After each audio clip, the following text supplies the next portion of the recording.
Hey, happy Monday. How's everybody doing? It's another beautiful, cold day here, South Carolina. Nothing like the cold that this next guy is experiencing. Hey. How you doing, Brad? Yeah, it's actually warmed up a lot. I was out today and not a problem at all. Minus 12 It's up C to right freezing. now. Tomorrow they're looking quite but tomorrow we're looking much warmer, almost up to freezing tomorrow they say, which is really nice for January. Well, we got good news. See, we get a January thaw. More often than not, we get a January thaw. I got a giant cat here that just has to have attention. And about the third week in January, we get a thaw more often than not. And this week really is not much of an exception because it's going to be so warm for a few days. Well, I got good news and I got bad news. Good news, mine came in the mail today. Uh-oh. Bad news, Amy's didn't. Good news. Come. Good. And so awesome she news. called the passport office and like, no, everything's good. Just taking a little bit longer. And then she gets a letter and email that says, wah, wah, wah, wah. We got to redo some paperwork and send it in. So that's going to be interesting. That they've got half of the stuff on. Sorry, buddy. Oh, no problem. They got half the stuff over there. And so it was lagging here. So her. So what was the bad news? So Amy's application, when mine came, she called to make sure because they literally went in the same envelope to get done, right? And so she called the passport office, said like, nope, everything looks good. It's just taking longer. And then this evening she gets an email saying, oh, yeah, something's wrong. So we'll have to refile her paperwork. So it's going to put a delay on hers. Oh, no.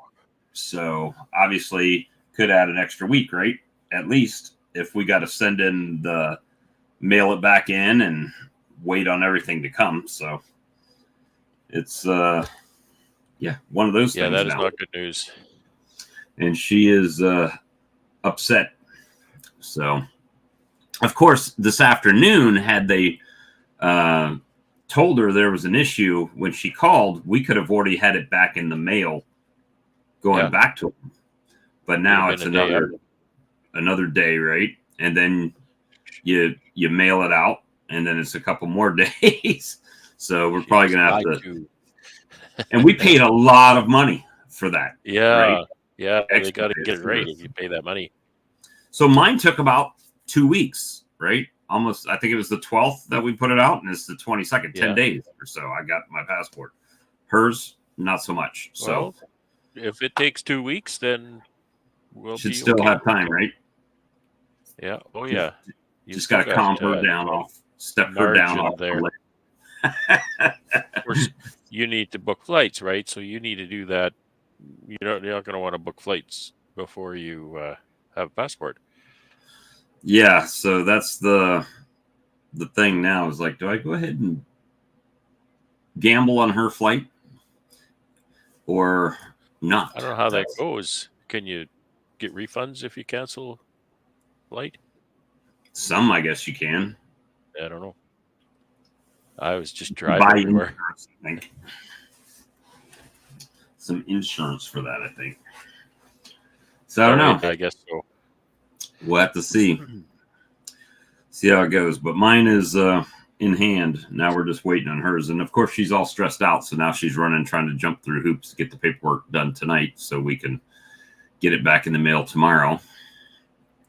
But it's funny how they can send that by email, but it's late at night when they do it. And I'm live. Hold on. She's coming in here to ask me something. Take the show, Brad. Take the show. Well, I'm setting this up to stream to my channel. So we'll get that set up. And as soon as that saves, then good evening, everybody. I'm taking over Bob's live stream here. So tune in on my channel, and good Monday evening. And I apologize, I've got a giant cat here that just will not take no for an answer. I apologize. I've got to give him what he wants because he won't stop if I don't. So how's everybody doing this evening? The weather seems to be breaking. I hear in most places that we're having cold weather, they say that it's starting to get a little bit more hospitable. Certainly has here. It's kind of moderately winter temperature right now here, but it's going to get warmer tomorrow, quite warm, which is really nice.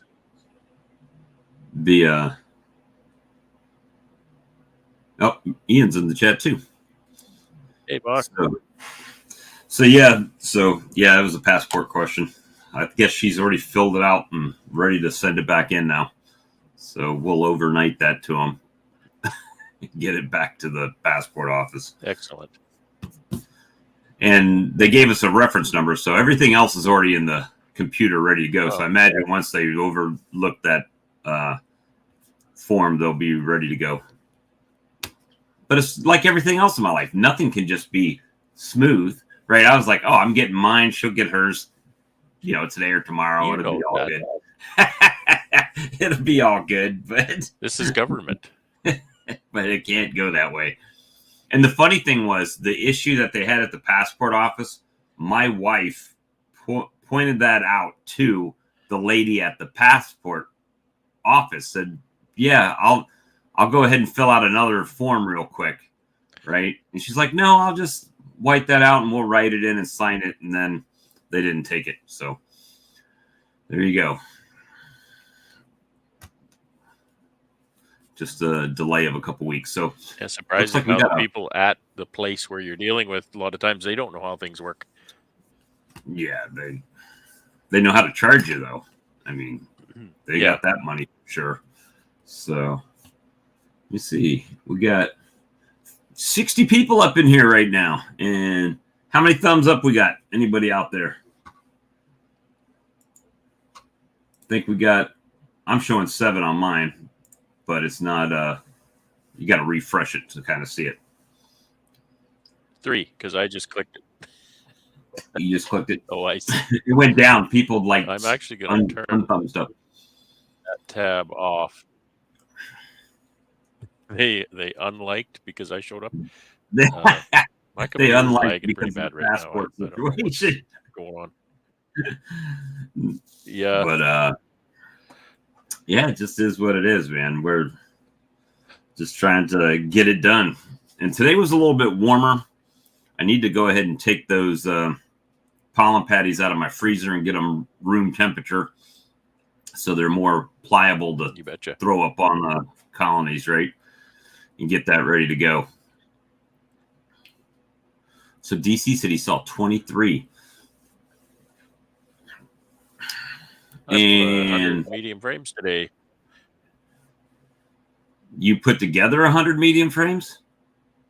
Yeah. Well, it's after. Are they your cut comb frames? Yeah, for comb honey. Yeah. So now I need to cut wooden strips on my table saw to put in the groove in the middle. So that part's going to be a pain.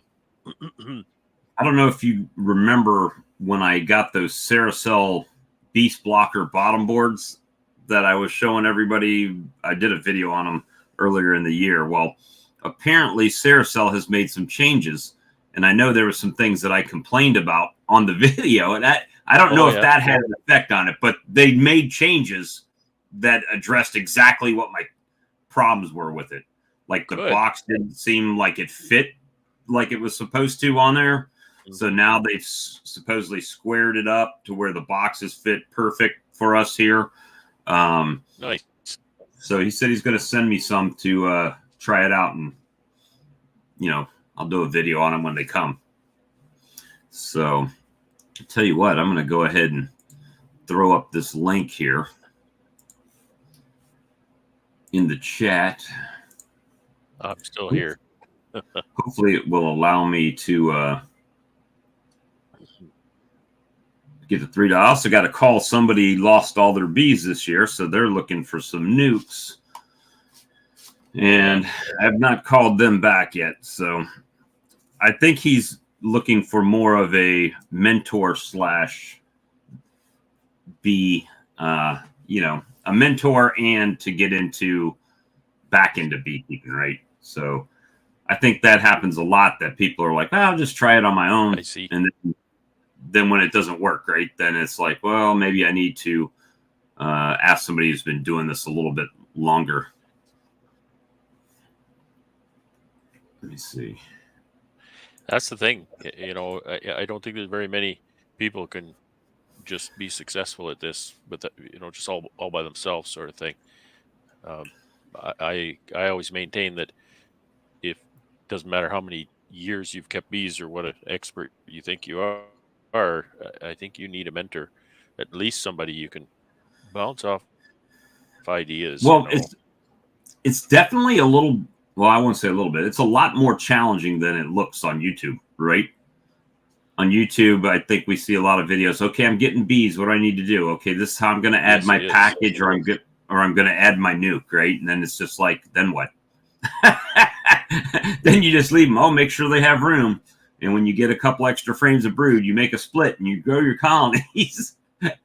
So, you know, it's a little bit more and challenging. The stuff you're seeing on YouTube is it doesn't apply to your weather and whatnot, right? I think the biggest challenge for me when I started watching YouTube beekeeping videos was I would watch something that's being done, but by the time I watched it, that person had already done it. Like, it might have been 2 weeks after they did it that they actually posted the video, and they're north of me, so I should have already had done that like weeks ago, right?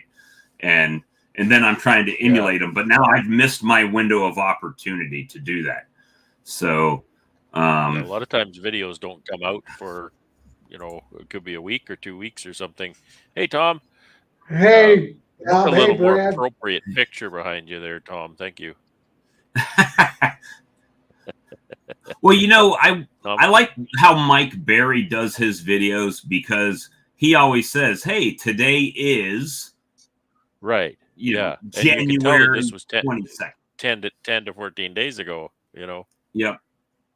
So like I've watched like some Cayman videos, and Cayman would be like, hey, today we're going to talk about splitting the hives, right? Or something, whatever it is. And the day you're watching that video, first of all, Cayman's north of me, right? So he's already behind where I should have been when he's making these splits. And we don't know how long he's had that footage in the can before he made the video a lot of times. So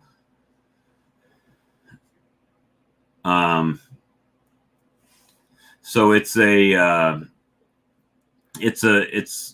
some of that stuff you got to kind of watch, right? So I try to watch people south of me. Right. So if they put it out, it's either like when I should be doing it, or maybe, you know, real close to when I should have been doing it. Yeah.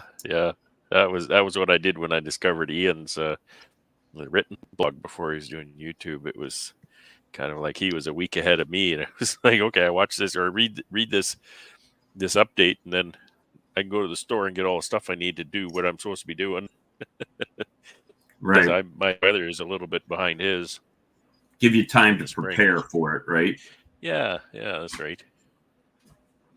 And I don't think I've got a manila envelope. I'll find one. Yeah. What's going on?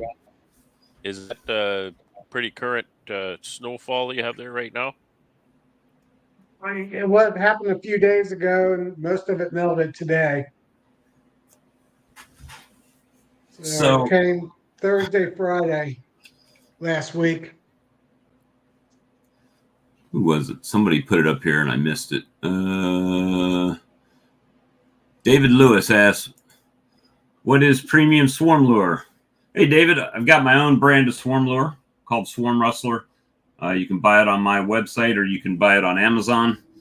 Some people that have had it last year, had some good success with it. So it says we've got 344 viewers right at this moment. Appreciate every one of you that are watching right now. So Tom, what's your next step, man? You got snow right now. What's going on? Yeah, well, yeah, the snow's melting now. It got up to 42 today. First time above freezing in 10 days, which is good. But I went out to those 3 hives today that fell over that was in sub-freezing, -2 to 20, 22 maybe for 6 days. And I broke the doubles down into singles and fed them global patties with rocket fuel to boost them up a little bit because they need help. And I posted that on YouTube today, but not with very much grace like you mentioned before. So, with the pollen patties, I've always been I've put pollen on them every year, but I just kind of do it as I feel like they need some. And, it's been freezing or less. Like today, I think it was 24 when I woke up this morning, and I believe it got to 50, right at 50 degrees today. And it's supposed to be warming up, but I'm watching on Facebook and a commercial bee company that is an hour, about an hour east of me. They were putting pollen patties on their colony, even with it freezing outside. And I typically don't open my colonies up. And now I'm like, well, do I just go out there and start plopping patties in them because they're doing it, and it's... Yeah, it all depends what your goal is. Well, you definitely got to grow them this time of year, get them started, right? So you have something to work with. No matter what your goals are, you got to have bees to accomplish any of them. Yeah, I figured these bees were already falling over and cracked apart, from the bottom board and lids and all that. So there's no point. The seals were already broken that they had sealed up for wintertime. So, and now it's only down to 3 frames of bees. I didn't want them to be in 20 frames of box, 10 and 10. Right. So now they're in a single 10 frame. And I figured I need that queen to be laying as much as she can whenever the weather permits. So what will typically happen here is once the natural pollen starts coming in, they'll pack that brood box right up. They'll just pollen bound themselves right up. So you got to stay on top of it to make sure that they're not going to swarm on you, right? And run themselves out of space. So you're just constantly taking care of that situation. I don't know why I keep looking at the YouTube screen. Yeah. Here's Tom. Even Tom put out a video. Hey, Tom. How's it going? It's going good, man. How you doing? I'm pretty good. Warm. Inside, right? What's it like outside? It's cold outside. I had to stop working because I was sharpening saw blades and that involved water, and the water kept freezing. So go figure. Yeah, cold weather. We got the sawmill, Charlie. Hey, Charlie. Hey, Charlie. Hey, Tom. You doing okay? Yeah, not bad. It's cold. 28 degrees right now. It did get up, I don't know, 30, 32, 33 today. And it started, the snow and the ice on the driveway started melting slightly. So it's turning slushy outside? If you want to call it, it's starting to get a little soft. And then it freezes back at night, and then starts the whole process over again, right? Right. And then they say, hey, Sandy, they say by the weekend we're getting some rain. It'll be, when we get the rain, it'll be 50 degrees. So probably we'll go from snow and ice to flood.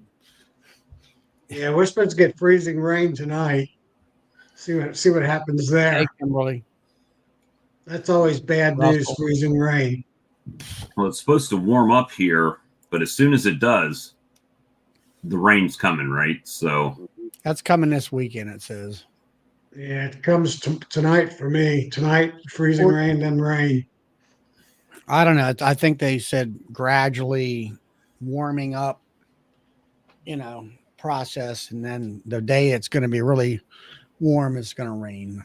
Thursday, it's getting up to 75 degrees here, but it's going to rain. Wow. I It's thought Friday, we were 73. supposed to be up to 45. I was Let's see. Tomorrow, it's going to be 55 for a high. Wednesday, 67. And then 75, 73, and 68. So we're kind of coming out of our cold here. And, as long as the bees, but it's going to rain. So they're still not going to be out, right? So they're going to be pinned up in there. Well, let's see. It's supposed to be 54 Wednesday. The following week was supposed to be almost 60 degrees. So that's warm for us. Well, tomorrow it'll be 39, they say, on the high. Wednesday, 41. Thursday, 51. Friday, 60, but it's going to rain Thursday, possibly rain Friday. 50 on Saturday and 43 on Sunday. And rain. Let me see. So the lowest temperature we're going to have after tomorrow will be Sunday, a high of 64, low at 39. And Nancy asked me about the 10-day. And then the following week after that, it gets back kind of cool. 54 and 30, 53, 31, 51 and 30. So it's kind of doing that up and down deal right now. Yeah, the ones that kill my bees. They're not real cold. Yeah, so that comes back to the topic that we've had pretty much all winter about flying bees versus bees that are stagnant all winter long, right? So if they're flying, they're dying, right? So if they're going out, they're burning resources, they're coming back to the colony, they're eating, and then storing their wings. Yeah, so that's kind of what happens here. This is the time of year that, hey, during the day we can fly and get out, but there's nothing for us to get, and then we come back in, and it gets cold at night, and they're clustered up, and this time of year that we lose a good level of bees. So we'll see how it goes. Hopefully they come through pretty good. If I did my job, which may or may not be good on their as far as they're concerned, right? So we'll see how it goes. But we did things a little bit different this year, so maybe that'll make a difference. But when I see the commercial beekeeper down the road putting 2 pounds of pollen patty on every single colony they've got, and I'm like, well, do I need to go back and start putting pollen patty on? And that's kind of where I'm at now. It's a pretty good indicator. Huh? That's a pretty good indicator. I mean, if they're local and they didn't just move their bees there from somewhere else, you know what I mean? No, they come down. They've got 2 yards. They've got one here about an hour east of me, and they make queens and nukes out of there. And they send those nukes to Man Lake and all these other places, right? Mm-hmm. And then when it's May, in the middle of May, they'll move them up to New York, and then they bring them back down for the winter, back down here. So it's I should be following their lead a little bit more, but that is their day job. It's not mine. So I've got to work around my schedule a little bit. I read a couple articles. If you want to maximize your honey production, you need to be feeding them pollen patties 30 days before your first your first blooms. In my area, my first blooms is March 1st. That's when the silver maple trees bloom. So theoretically, I should be putting my pollen patties on next week February or so. 1st, within the next week and a half. Right. So that's Up in Connecticut, I go early March generally for pollen sub. Okay, but you're probably another month, 3 weeks behind. We get very few good foraging days for the maple blooms. It's usually just too cold then, you know what I mean? So if you're going to feed, you have to kind of keep it up all the way until the dandelions open up. Right. And I mean, if it's like last year, the dandelions open up and then it gets to be 40 degrees again. So Let's see. That was trying to see. Yeah, so it's Cutic. If anybody's wondering who I'm talking about, it's Cutic. Cutic bees. So I'm going to try to get some pollen patty on them the first week of February if weather permits. Well, I've got one box left, so I'm going to go through that. That means over the winter, I fed fondant, the strong microbials fondant. I fed already fed 40 pounds of pollen patty and probably 9 pounds of regular dry Ultra B in the tube. And now I'm gonna probably drop this other box of patties on. So yeah, I heard the following week we're supposed to get up, maybe even up to 60 and be sunny. So yeah, David says Oxford's just south of Norwich, New York. Is where Cutix is up there, and they're in Manning, South Carolina, down here, which is a little over an hour east of me. Actually, east and south a little bit. right where I live, it's kind of weird, right? I'm right there in that corner of Ohio, and there'll be a lot of times in the late winter we'll get warm just right up to the west side of Cincinnati, and 50s, 60s in the northern part of Cincinnati will still be in the 30s and 20s. And it just makes it right to like downtown. But we get a lot of storms because of that. Big storms. Brad's back. I'm back. I rid myself of the cat. Like me, you rid yourself of the cat, and then you got to defer for about 5 minutes. Well, that's the thing. I keep trying to get the cat hair off my face. Charlie, you're quiet tonight. I'm just reading some of the comments and stuff here. Hey, Tom. Hey, Tom. I'm Hey, way Charlie. behind. I'm gonna get so tongue-tied. Now we're gonna have Tom, and Todd. Tom, Todd. What's Tom, Todd. Tom. Hey, so I was driving home right from work. Couple things. Bob, why don't you try putting those pollen patties in baggies and then slit the bottom like you would if you were using fondant? Yeah, that's what I did last year, but it was on homemade pollen patty, right? Yeah. And all right, so we were having a little chat last night. Brad and I and Ian stopped in and talked for a few minutes, and I made a kind of a revelation. So this year, I didn't put any peppermint in my pollen sub or any peppermint in the colonies. And 2 years ago, I did it hard candies and in my pollen sub. I put peppermint in there. And this year, my hive beetles were so much more out of control than they were when I had the peppermint in the colony. So I know a lot of people ask me, did I still use it? I really didn't use it this past in 2023. And that's because I'm too lazy to do it. I had 2022, you did use it though, right? I did use it all year. I would just to save yourself a year, I would not use it again this year and see if 22 is a one-off with beetles. Because if you use it again this year, you're not going to know, right? Yeah, you're going to have to make control colonies, right? Yeah, something, yeah.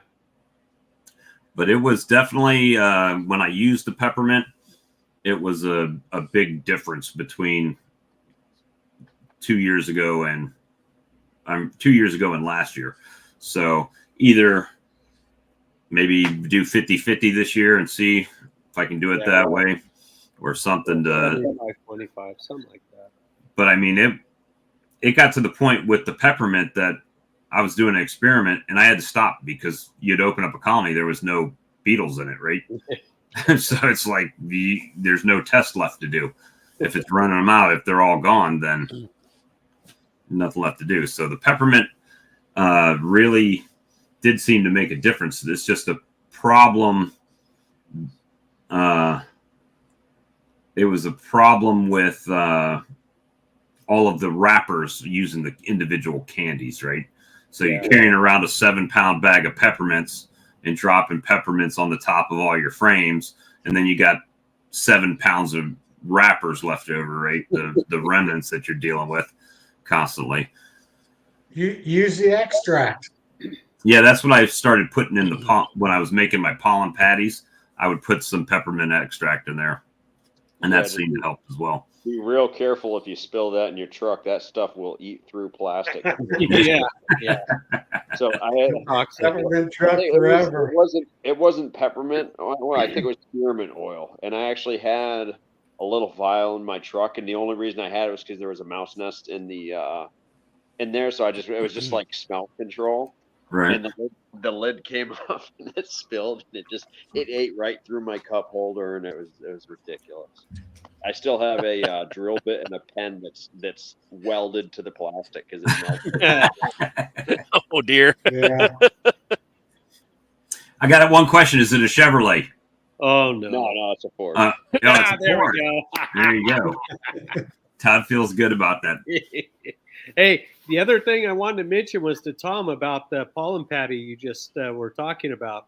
You need to back it up even more than 30 days or a week. You need to back it up to 5 weeks, because that's when that's going to get the queen laying, right? So that's when you're going to build your population, and you're going to need that population to work the flow.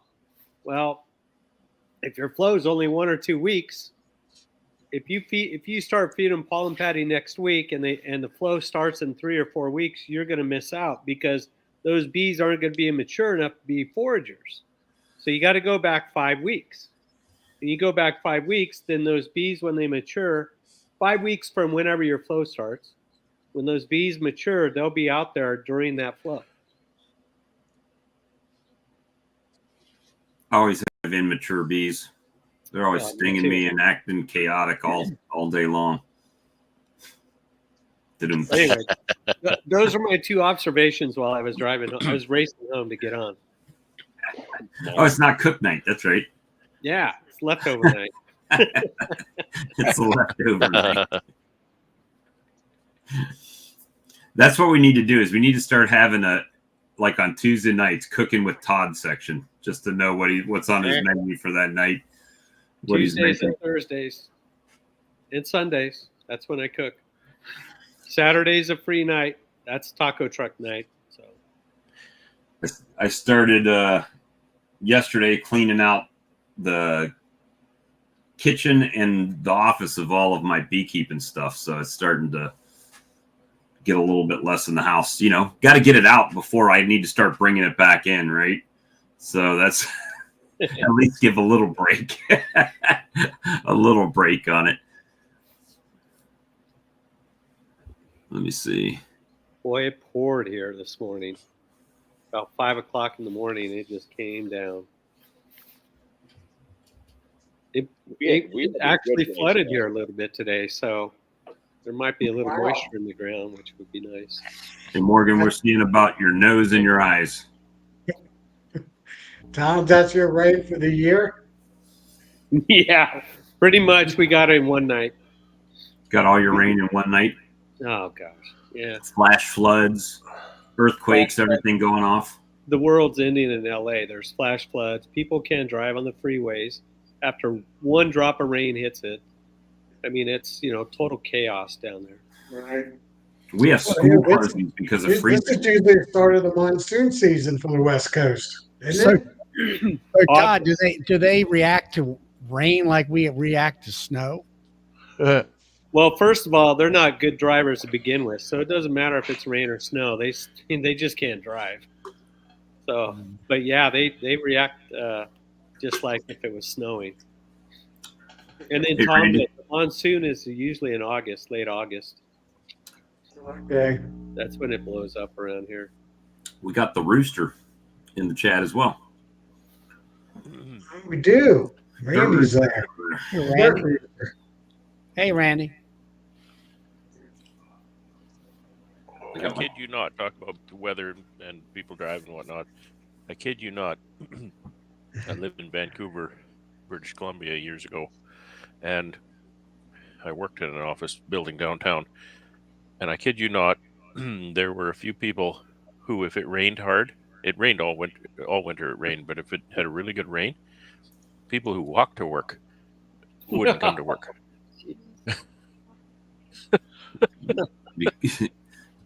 I thought that was so weird. Being from Winnipeg, like we'll get 3 feet of snow, and then we plan to go to the movies tonight, but 3 feet of snow. Oh well, still going to the movies, you know. Well, here, I mean, with the freeze warnings, they close down schools. Yeah. Literally, it's like, yep, just stay home. We don't want the buses out on the road and getting trashed, you know. Now they'll close them here too if it gets cold. Yeah, -40. Well, it's 40. Yeah. That's the number. If it's -40, then they'll close school. But that's not. You said that's not because they want to actually close the schools. It's because they don't want the kids standing at the bus stop. Yeah, they don't want the kids waiting for the bus at -39. And safety Perfectly fine. Absolutely, man. Negative. And it's I a would be the safety kids thing. If something happened to the bus, you know, and the bus stopped or whatever, then it could be, you know, kind of because it gets cold pretty fast. I would But be the that's why. kid at the bus stop with a thermometer posted right on the bus stop, right? So I'd be watching it. The bus would be coming up the road. Nope, it's -40. See you later. It did. Enough of this. Yeah, no, you're right. It's not because you can't go anywhere or whatever. It's just they don't want the kids waiting for the bus. We're supposed to have freezing rain here tonight. Bet you they don't close your state down either. No, and if they did, I'd still have to go to work. It's funny how that only works up until you have to go to work. Then it's like, everything's open. Come on into work. Even though nothing's happening. Yeah, my job is considered an essential. So even when they declare a state of emergency, they can have me come into work. Let's see. Yeah, that's a good question, Keith. I don't know that much about cicadas. They were talking about that here on the news that there's going to be a big hatch. I only ever see the shells on pine trees. From what I understand, the cicadas, once they emerge and fly, they don't eat. They mate and die. Mate and die. Yeah.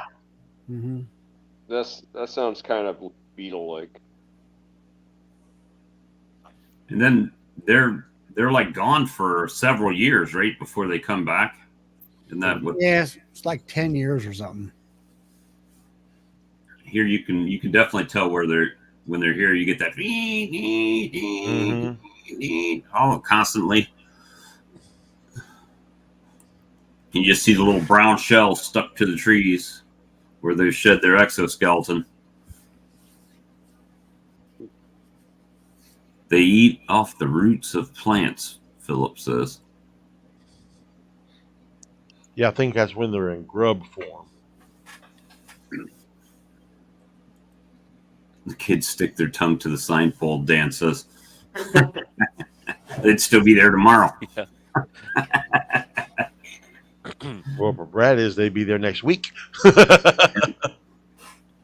They'd have to be pouring some warm water over their tongue to try to get it loose.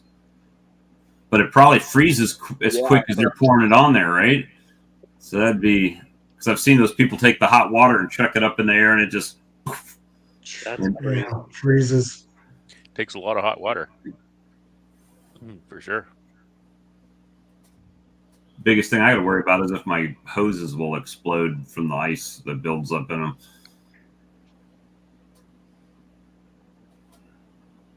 Yeah, we everything. I switch over to hard black plastic hoses in the winter.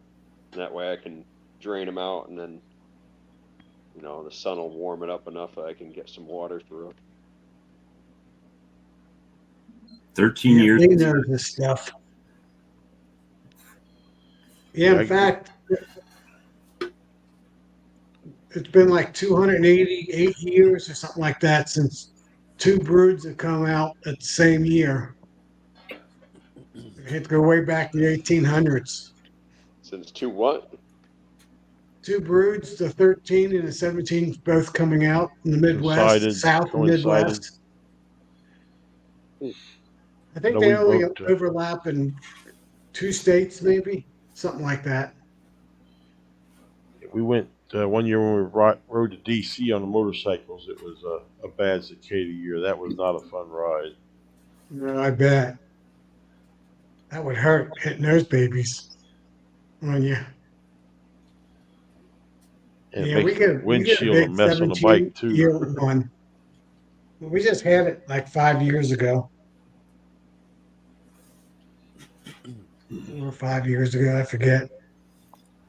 You know, that's a good question. Anybody got any insight on that? Is dry pollen sub as good as patty? It's the same base. Yeah, you know, I think that's going to depend, right?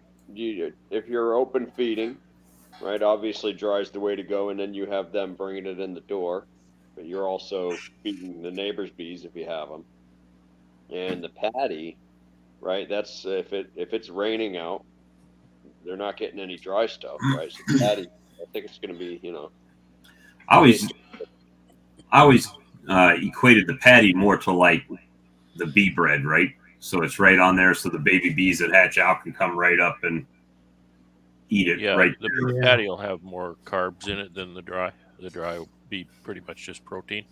But the Plus patty there'll be will some sugars in it. basically dry mixed with a bunch of sugar syrup or something to be palatable to the bees.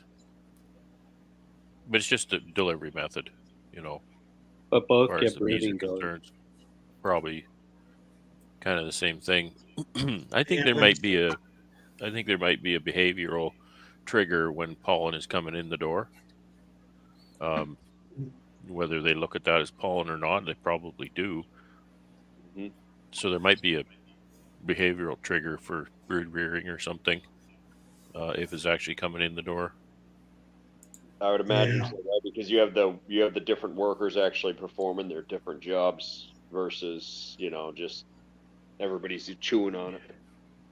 Yeah, it's not necessarily just the foragers who are chewing on the patty. It's you know, house bees and nurse bees and whatnot. Whereas the foragers being busy out collecting the protein, I think that might tell the colony something a little different than the patty tells them. Because patty is stored. You know, they look at patty as storage. They don't look at it as a resource like a syrup feeder or something. So on 5B says, anyone hearing if other beekeepers have been to check hives yet? I've been hearing large crashes in Quebec and east coast of Canada. Also here in Ontario, hearing of total wipeouts too. I haven't. I've not heard anything like that. That's not very encouraging. No. Doug, have you I heard would expect anything about Ohio that? to be higher than average this year with losses, just because we've had so many flying days, and then we had this 10 days of very cold. And the bees eating up the resources. If we get another one of those in February, that's going to kill a lot of hives, I think. Another warm February that's followed by a cold snap to kill everything off. Yeah, because they've eaten all their resources. Because of early, You know, in Canada, I don't think it's usually the weather that kills the bees. It's something else. You know, nosema or mites or something. It's not usually yeah, that. Oh, this winter was different than another. Like you're talking about, Tom. Oh, we get a certain weather pattern or a certain weather fluctuation or something. Then that can do the bees in. Generally, right. that's not the case here.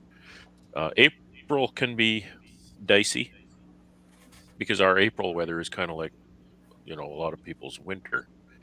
It Yeah, can be cold. I know and warm, last year big storms, I had snow. 2 hives in March, early March, where we had 2 weeks of really warm weather. I mean, they breathed, and the queen laid out the whole bottom box, 6 frames. And then we had a week of freezing weather, and the bees would not leave that brood, and they starved to death. They wouldn't go up 2 inches to the food. Wow. And that's when I decided I'm doing all singles now and put the food right on top of them. Yeah. Have you any? Go ahead. They've eaten up into the honey box, and they wouldn't go. They wouldn't move any higher up. They wouldn't go up into the deep box, the second deep box. So, did you ever find them storing pollen patties in the comb? I found that with the pollen powder that they pack it away. So Dr. know Jamie beekeeper that- Ellis down at University of Florida had a study come out. I think it was 2021, maybe 22. Either way, it was on exactly that storage of pollen sub, and it was like super low, like 1 or 2% storage. Um, I don't know if there's any other ones, right? There's, that if that was the first one, that'd be an exploratory study, so you need to Yeah. confirm. But Randy Oliver noted that in his pollen patty uh, evaluation study, and he made that statement that they don't store it. Now, I do know at least one beekeeper who swears they do, so I guess maybe there's not a black and white answer to that. I so I have tend to agree that don't count on them storing it. Like if they do, it's very little. Yeah, I'm gonna have to watch for that because these patties I got, these global patties, got 15% real pollen in them. So I don't have to But strip really, if you that think part about out. it, even if you've got a pail, like I feed with a pail on top, they come up through the hole and they get the syrup, and then they take that down. They can store that, even if then they have a internal frame feeder. They pick up that syrup. They've still got to process that. They still have to, you know, enzymes and processing and drying and stuff like that. So that's what they want to do to store that. Whereas the patty, if you think about the patty, it doesn't matter if it's in comb or not. It's in there. It's in the hive.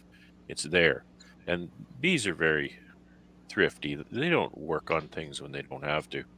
And I think, to me, that they just look at that and say, "Hey, here's a bunch of, bee bread or something similar, and we're not going to bother to chew it all up and then go and spit it out into a cell. That would be kind of pointless." Right. That's Tornado mostly my going on there, opinion, but Tom. Otherwise, they would eat. I mean, I've been in colonies where they've been working on patty. You'd think that if there wasn't much going on and all they had to do was consume patty and store it, that they would go ahead and do it all, like now, right? It would just be done and stored.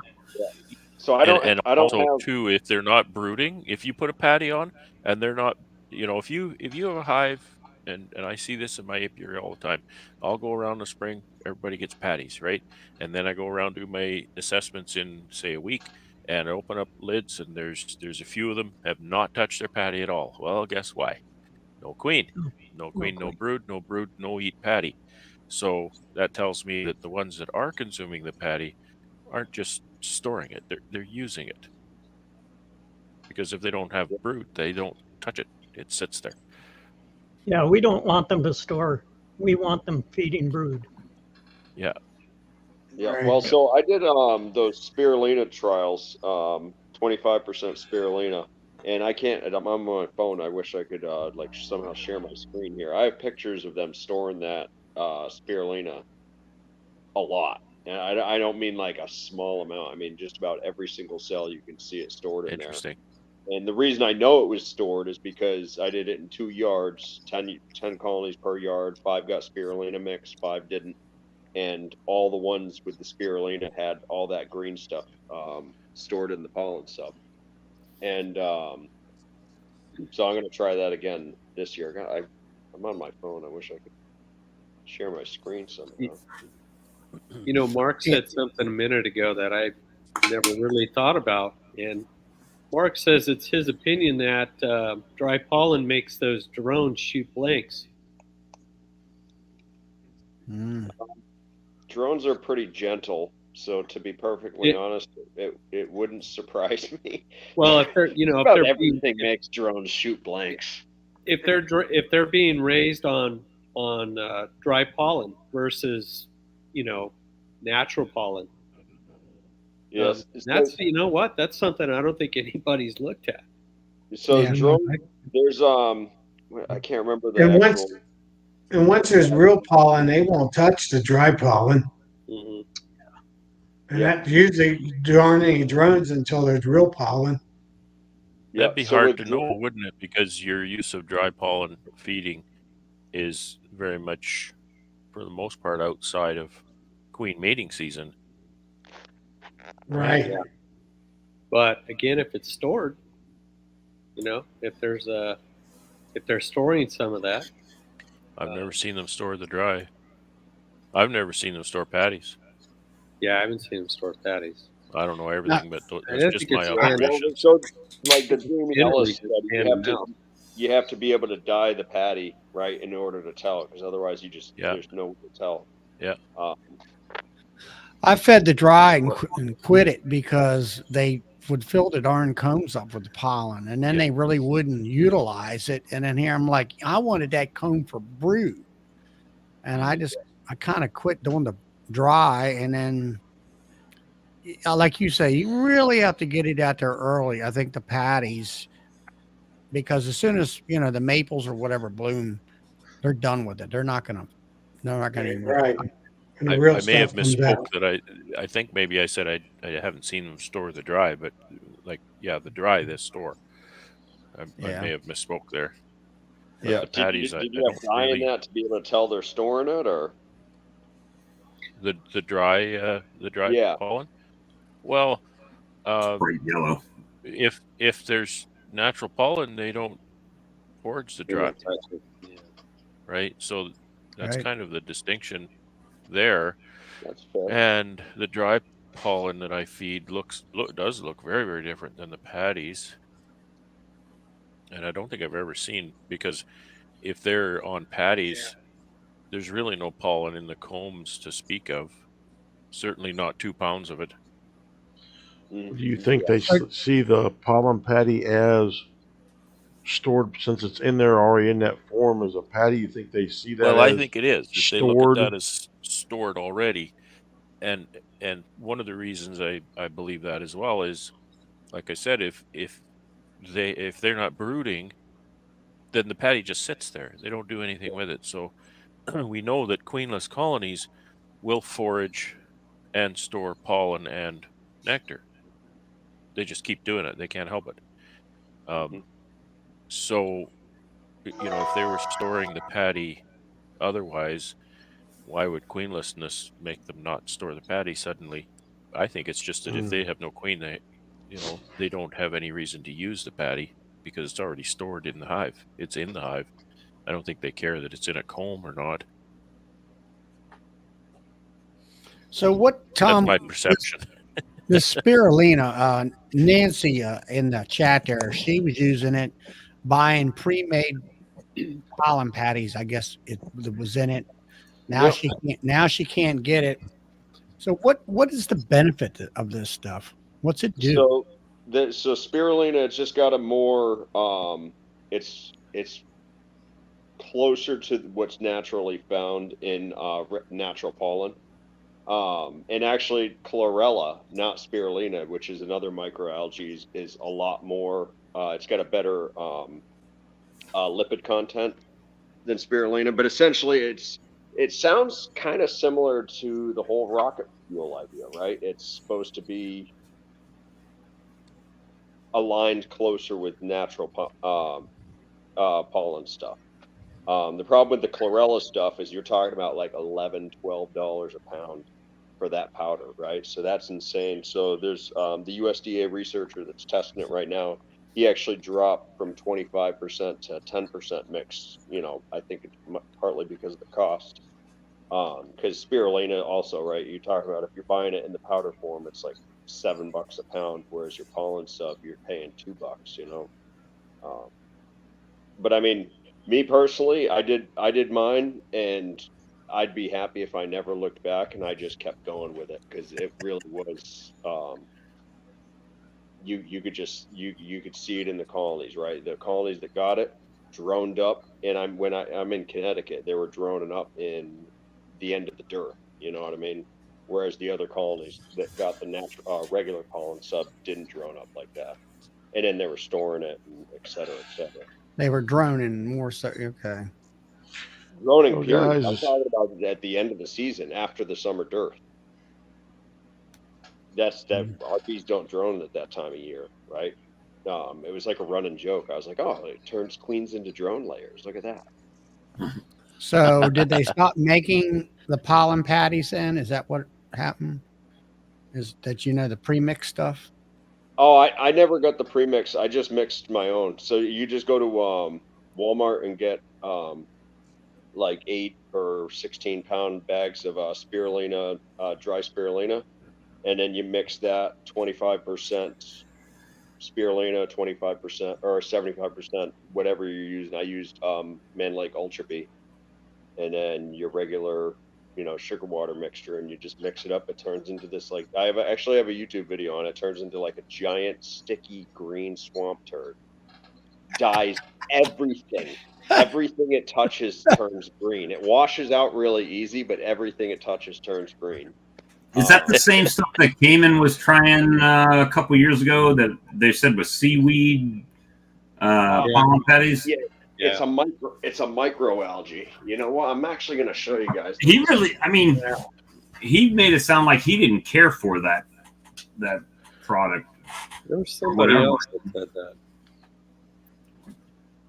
Well, I do remember him saying, I don't think my bees have ever foraged seaweed. I remember him saying that. Yeah. Well, has any of your bees ever foraged, dried egg protein and stuff? Because yeah, you know what I mean? I'm not saying I agree with that assessment, but Bob was just saying whether he liked it or not. But I do recall him saying that. So not sure what his opinion is. Those proteins and nutrients and stuff, they show up everywhere in nature. They don't show up just in daisies and things like that. There are a lot of different places. I'll just stick with Apis Biologics. Guys, it's been a long day and I got to get up early, so I just stop in and say hey for a little bit, and I'll talk to y'all later. Have a good evening. All the best. All right. Night, Morgan. Night. This was the first time I've ever bought patties for $2.25 a pound. I figured it cost me $1.25 for me to make them. So I was spending another extra $1, but it's got Apis Biologics in it. So right. Well, I know the bees love that stuff.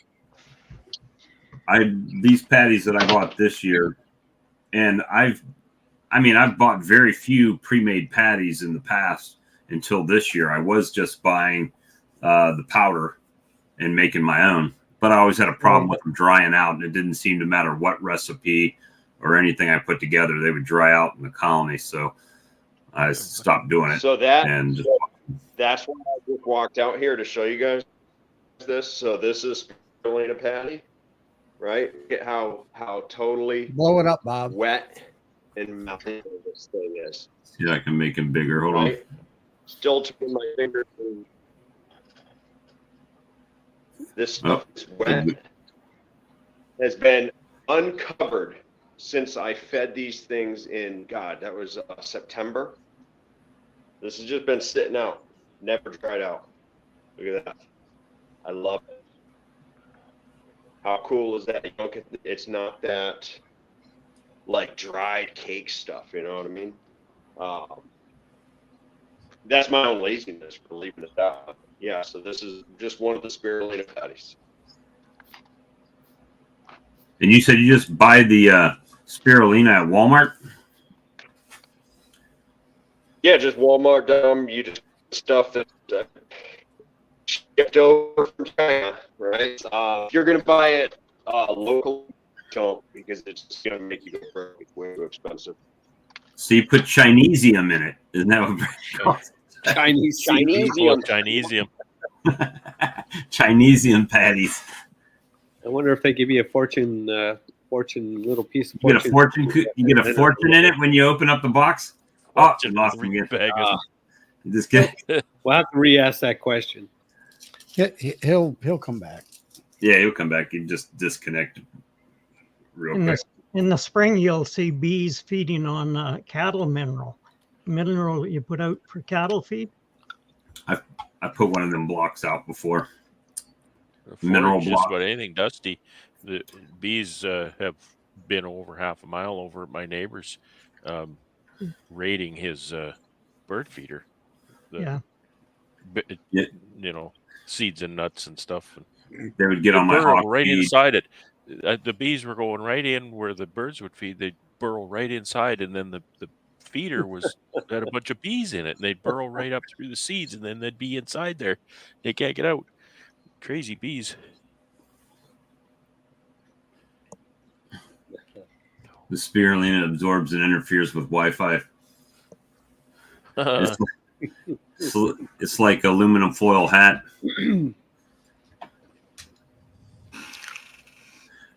Now, which one of the pollen percentages did Global Patty do away with? The 4 or the 15?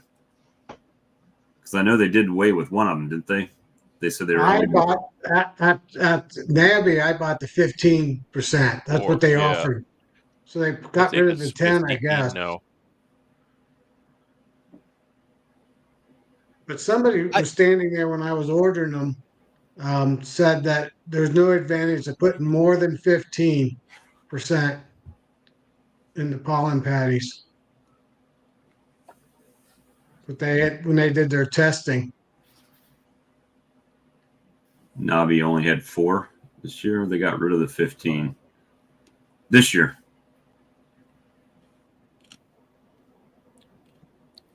Got rid of the 15. I thought they got rid of the 4. I know they got rid of one of them. Well, there's a way to find out. The ones I different. Canadian production is different than the U.S. too, so I can't really speak to it. You've got Nabi. They just offered only the 4%. I guess because it's cheaper. Yeah, probably to make it look good.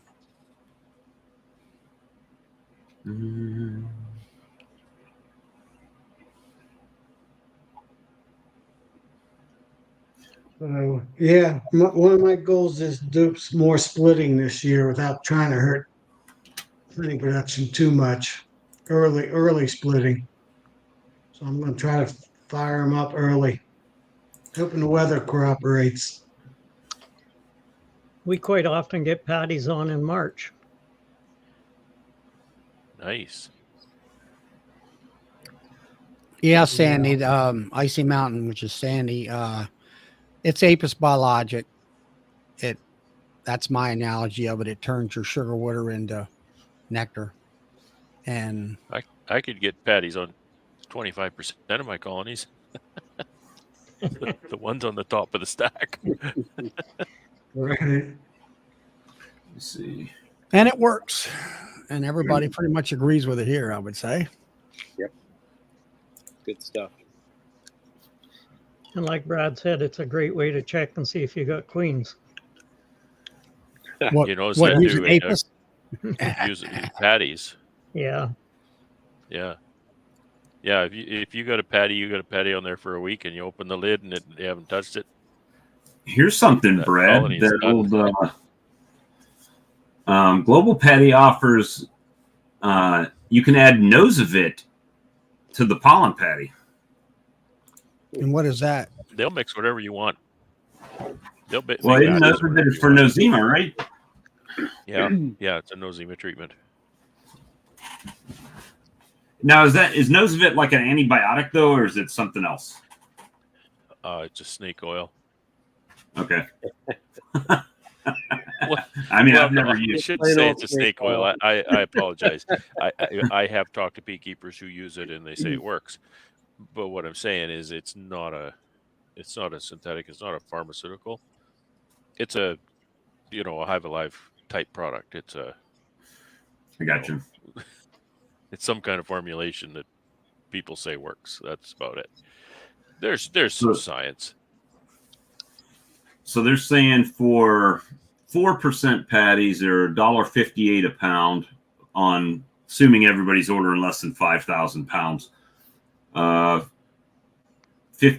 is $2.05 a pound, and you can add things to it at additional cost, right? So Apis is $34 a pound more. So global patties. Global patties, yeah. Yeah, the problem with the shipping after, though, you can add another 50 or 75 cents a pound to it. Yeah, because of the weight, right? Yeah.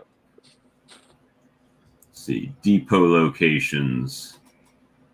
Nobody near me, obviously. Always nobody near me.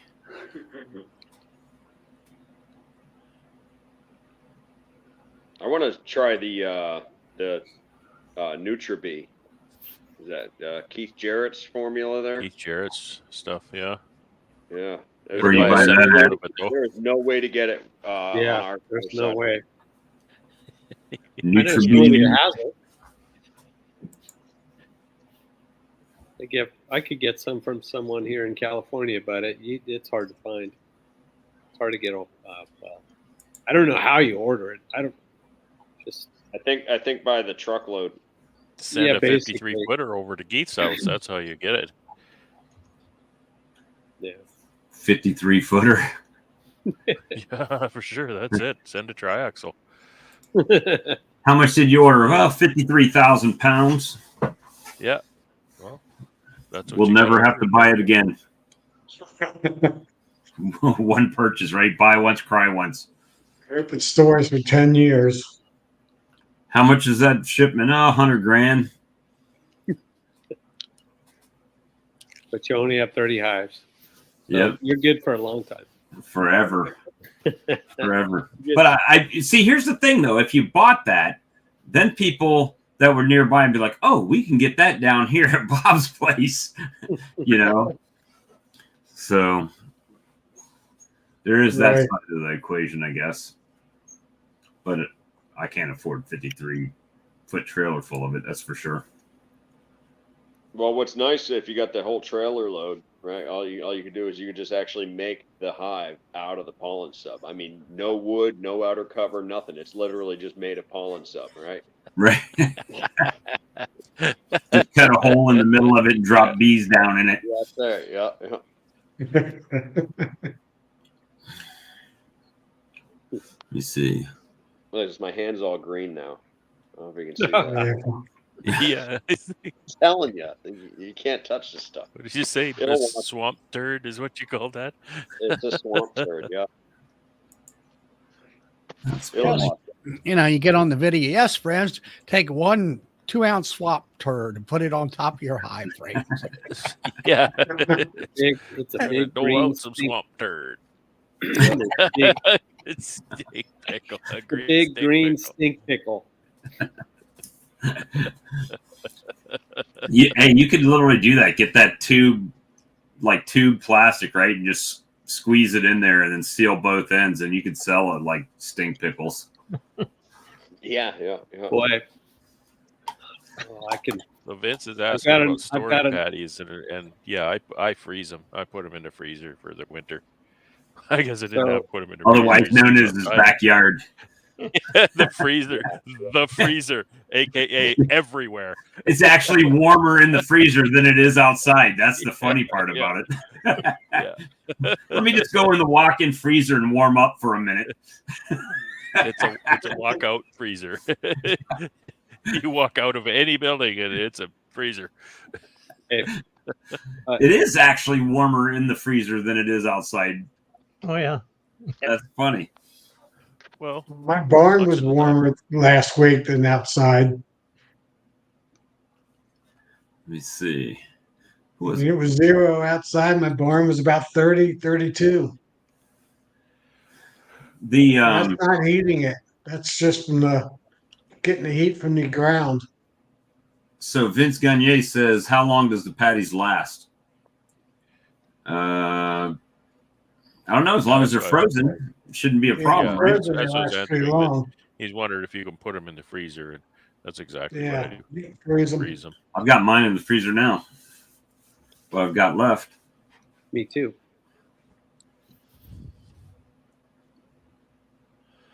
$3 pounds of honey to a gallon starting. Oh, okay. He's talking about mead. Yeah. Nice. Does anyone have Tom's recipe for those bricks? Pollen sub and spirulina, 25% spirulina by weight. Yeah. So all I did was 25% spirulina, 75% Ultra B. Ultra B, right? And then 2-to-1 sugar syrup until I got the consistency I wanted. The consistency is the hard part, right? Because it's a swamp turd; it gets sticky. Bob said by weight. Is that important? The yeah, two that's by components? weight. Yeah. Okay. I did it weight. And so you're not adding anything else in there to keep it malleable and not drying out?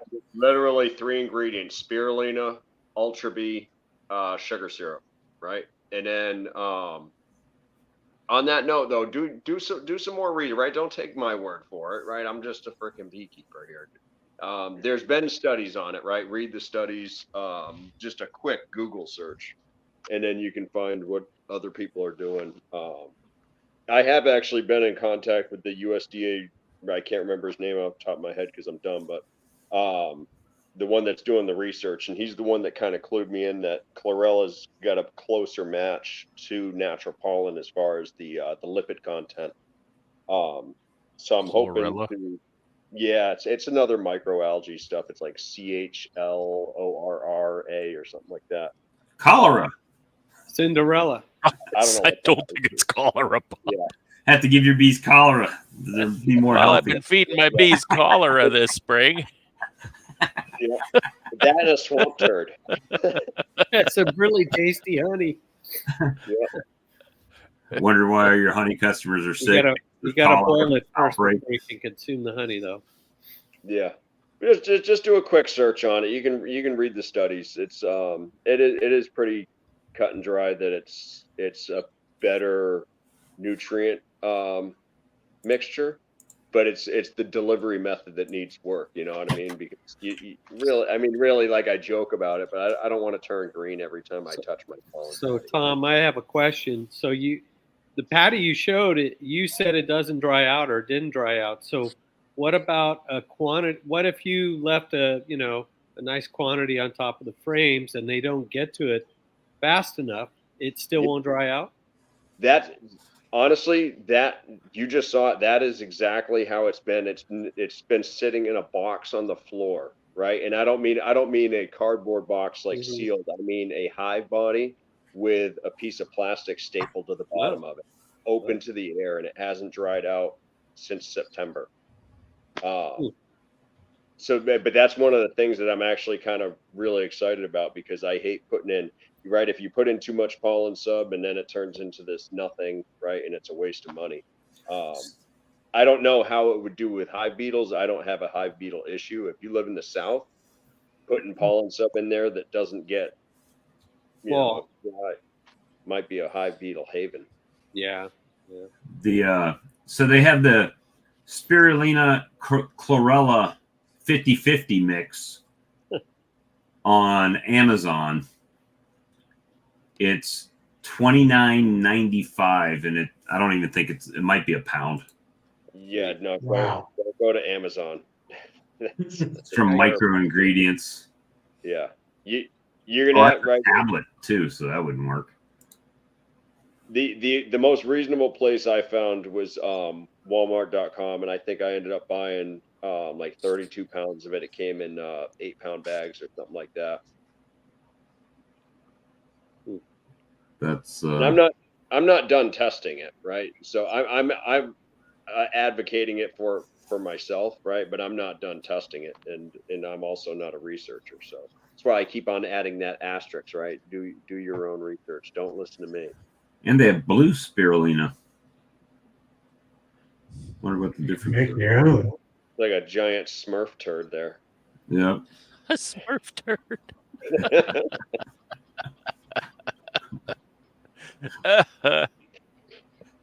1 pound bulk bag, $25. So you'd need at least 10 of those. So that's like $250. That's insane price. Yeah, that's.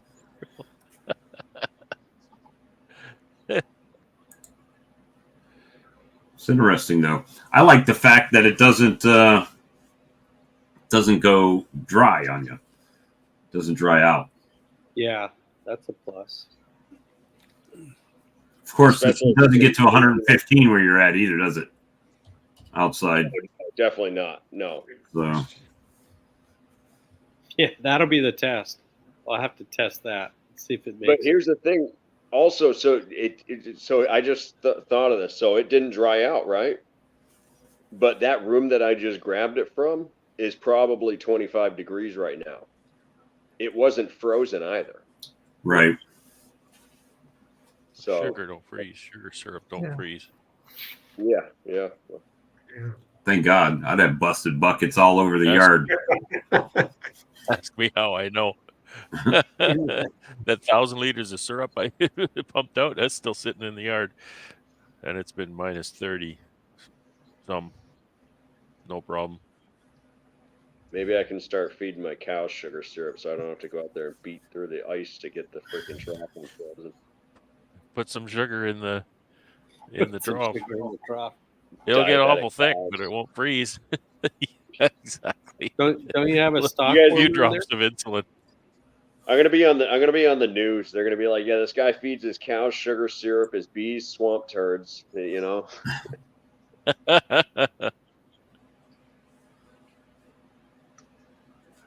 Shane said, Charlie, it hasn't been said yet. I think Hive lifter ?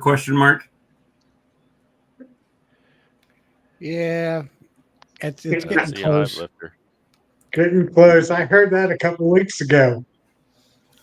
Yeah, I got James is getting me a picture of this tool that he has. He gave me some measurements on the wheelbase of the machine. Got that hammered out. Once we get this tool, whether or not I'm not sure whether it's something that I can make, or I like the thing that if you watch the video from Boris up there, they've got this tool that the one bar hooks into the bottom box handle hold, and the other one hooks in the top, and you can use it like a lever, and it pops the box up, which is even, I think, better than a Hive tool. And I think they call that a box cracker. Is that what it is up there? Is that something I think they call it a box cracker. Yeah.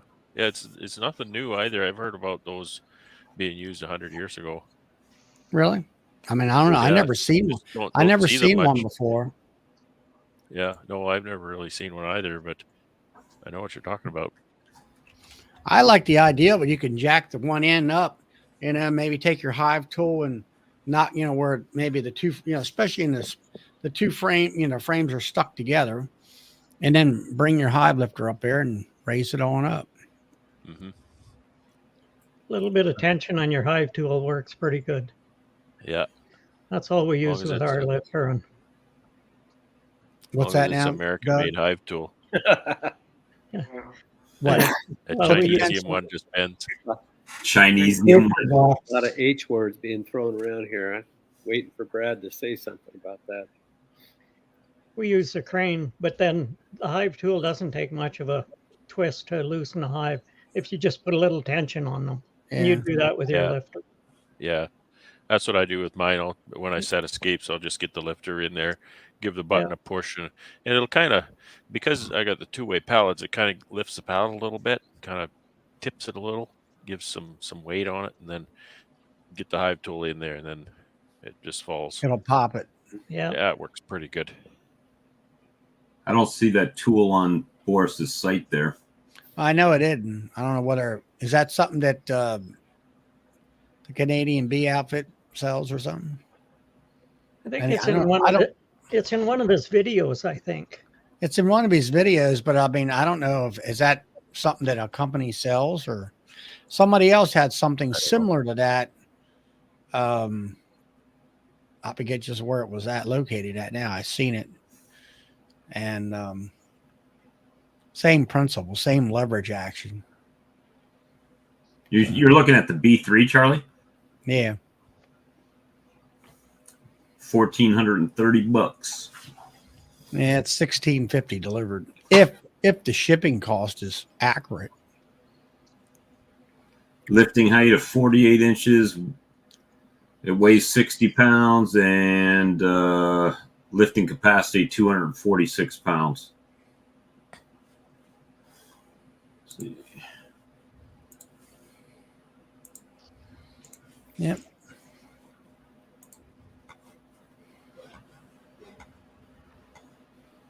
Looks like it's putting in the work there. I like the back there, the support piece. Yeah, it looks like we could lift them. Let's see if it's got a B3 model here.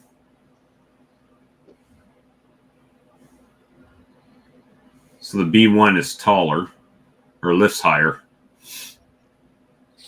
Yeah, it's like what Brad has, right? Weight. That's what Brad has, I believe. Steel, where the other ones are aluminum. Right. I think the other one's definitely heavy.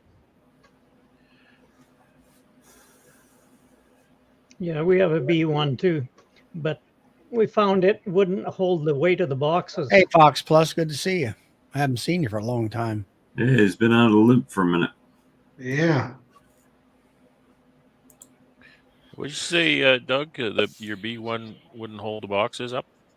Yeah, like if we had 2 or 3 full honeys, I think once it got the third box, it would lift it, but it wouldn't hold it. It would creep back down all the time. Yeah, mine does that. Yeah, and it seems to kind of get worse with age. Yeah, I don't know. We only used ours for about 1 year. I've been kind of looking for some ways to be able to lock it in when I lift it up. A brake or something. There is a brake on it, but it's been modified a little bit to serve the purpose. So I'm not sure what I can do. I'm not much of a fabricator in that arena. Until Fox Plus jumped in, we got 1,070 viewers. Hey, Fox Plus. Yay. See, somebody wanted to know about the type of handles I got. It's just your normal box handles. What's the belly clearance? I don't know what that means. Oh, I You get talking it. the Hive lifter or My clearance, I Charlie. Charlie's belly clearance. Charlie clearance.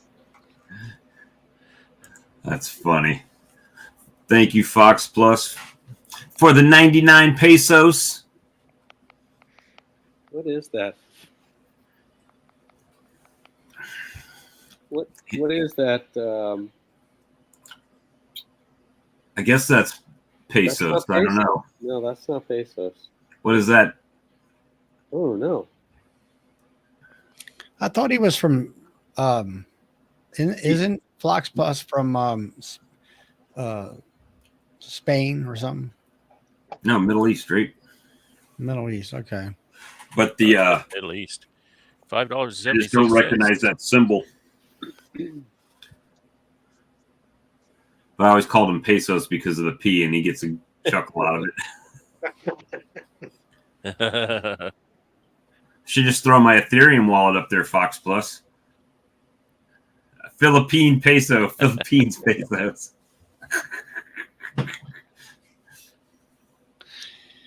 That's funny. Ron Smith says that the cracker will not work on your boxes. Then I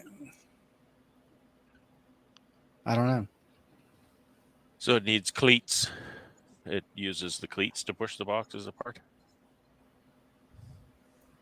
I don't know. It's, it's that style I've seen where it James doesn't use cleats on his, right? There's a thing that sits on the cleat on the bottom on the one box, and then it lifts the cleat on the box above it. I've seen a unit like that. Right. Oh, you're talking about the board across as the cleat. Yeah. Yeah. Now the one that Boris has, if you go on Boris's channel, Bob, he's got some videos. Yeah, he's got one video on it that I saw. He's got a couple videos on there where he's shoving. He does have like long steel like hive tools where he sticks them in there to kind of keep the boxes from sticking back together.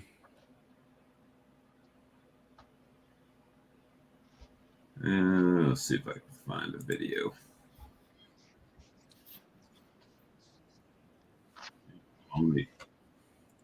We will show the whole video.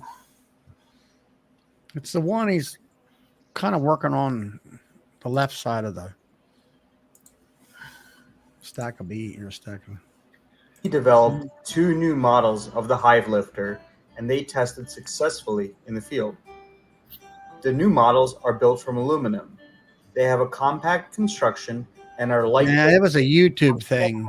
And additional support wheels to make it. Yeah, I believe so. Heavy supers. Both models have a voltage indicator. Push it on through. 220. That's true. Well, there we go. Okay. See, he back it up maybe some on the video. That was just a Hive tool. Yeah, It's just a Hive tool. That's just a Hive tool. Is there an echo in here? See, he stuck a Hive tool in there. Yeah, but is it Chinese Hive tool? Chinese.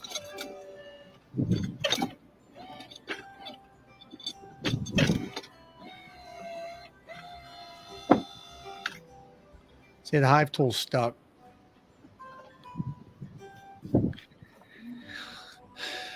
Well, he's just putting bee escapes on now, right? Yeah. But he had another thing there. I don't know whether it's the beginning of this thing or not. I don't know where these guys work, but I mean, God, sticking your hand underneath those boxes, just trusting that tool. Nope. He built it. He built it. Well, any hydraulics or air, I don't know. You got it. I understand 100%.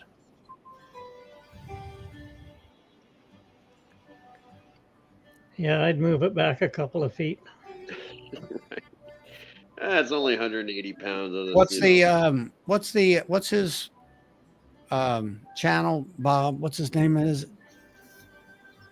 Well, this is called beebreedingcenter.com with the Canadian spelling of center, TRE instead of TER, right?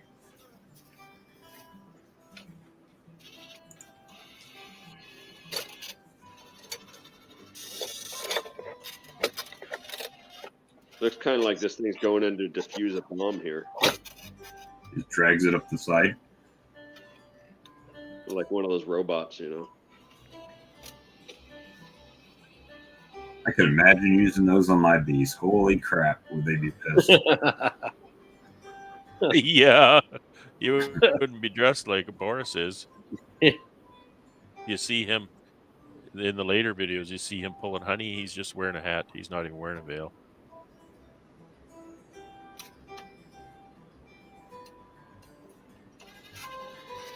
He's been keeping bees a long time. Well, he's probably used that machine so much he knows exactly where to drop it and everything. Yeah, he's a little off center. I like the tire size. Are those foam tires? He puts nice big wheels on it. No, they're pneumatics.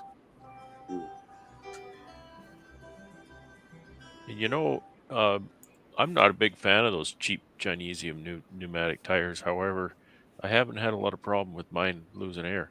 I don't know that I've maybe inflated them more than one time since I bought the thing, which was quite a number of years ago. Yeah, we've never had a problem either, Brad. Which is strange because that's one, the two things you can count on around my place is flat tires and dead batteries. It's just crazy. Something in the water, I guess. Yeah, is the tire actually flat or is it just that cold? Well, that happens. You know that, right, Doug?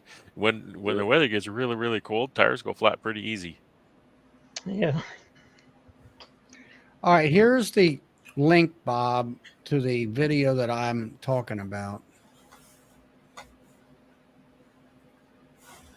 right, let me see if I can.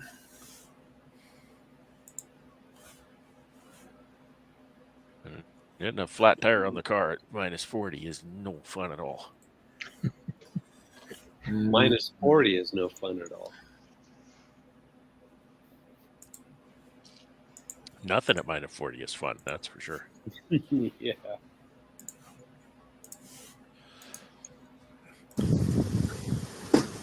See, that's my unit there.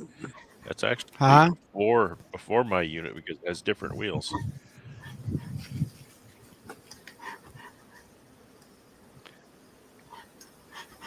I don't know. Go about He halfway went through through. a few different iterations. A few different iterations when he was designing them. Right there it is. Back up. This way back up? Right there. Whoa. That's what I'm talking about. Oh, yep. See that? Yeah, box cracker. Yes. So you just have to have a dado groove. You can't have a one of the gradual slope. Right, right. It's flat on the bottom. Yeah. Okay, so that's just a straight flat on the bottom. Well, that ain't going to do me any good at all. Yeah, I mean, you could just weld some teeth on there, right, and then damage the boxes. Well, if you kept pressure on it, it would stay in that little slope part. Yeah, I just stick with the Hive tool. That's essentially my lifter right there. It sits back okay. I can leave three deeps sitting on that thing while I set and escape. You need pretty level ground for it to work. You see those handles? Boris is not a tall man, and those handles are as high as he is when he's got to push forward like that.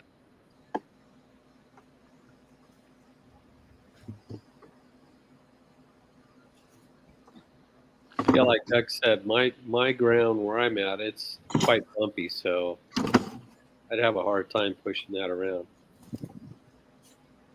Well, I got gravel. I'd have to move all that ground there looks mighty flat to me. My yard isn't like completely smooth and flat either, and it's not bad. I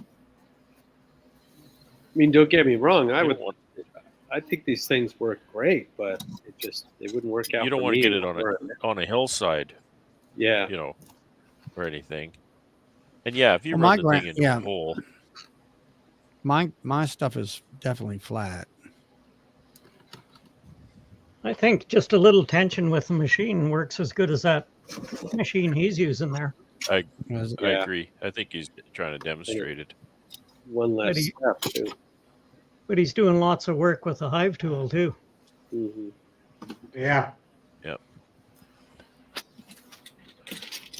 Somebody needs to invent something that makes the queen excluder stick to the brood chamber instead of the honey super. I think they're called screws. Turn it upside down. They're called what, Charlie? Screws? Yeah. Screw it to the brood chamber. Yeah. I thought of that. I told you, Brad. Would make the job easy. There's single brood management.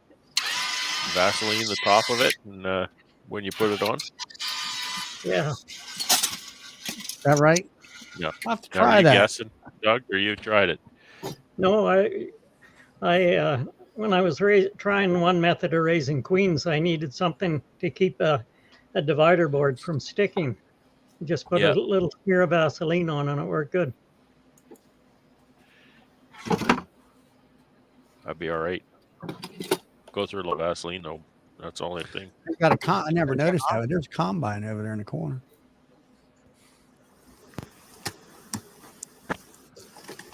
That meat hammer he's hitting it with.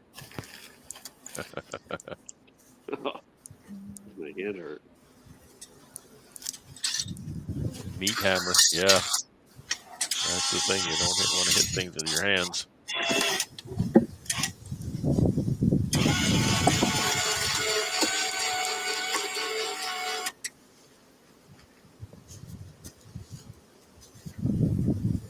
Yeah, that'll call carpal tunnel.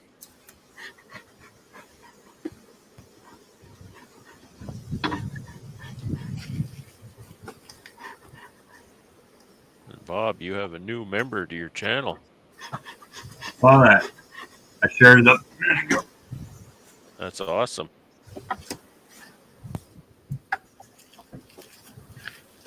Look at how tall some of those stacks are, DC says. Yeah, well, that's a Manitoba flow. So I'm curious here. He's putting this on that box, but it doesn't look like a bee escape. Does it have the little inserts on them to let the bees escape out of it, or is that just like a feeder shim? I think he has a special design of bee escape that he built. So it doesn't look like a bee escape to you, but that's what it is. I think that's what's going on there. Yeah, I think you're right, Brad. Then he pumps smoke in the back of it to get the bees to move.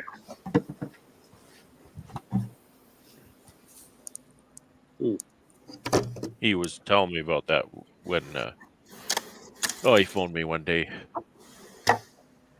telling me about his bee escapes.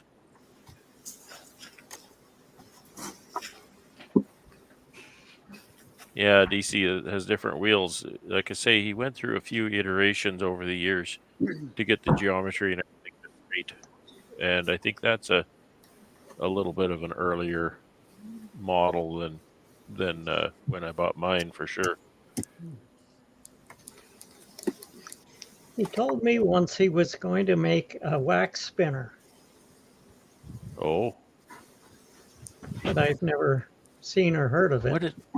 You know what? I think he told me that. I was emailing him the other day.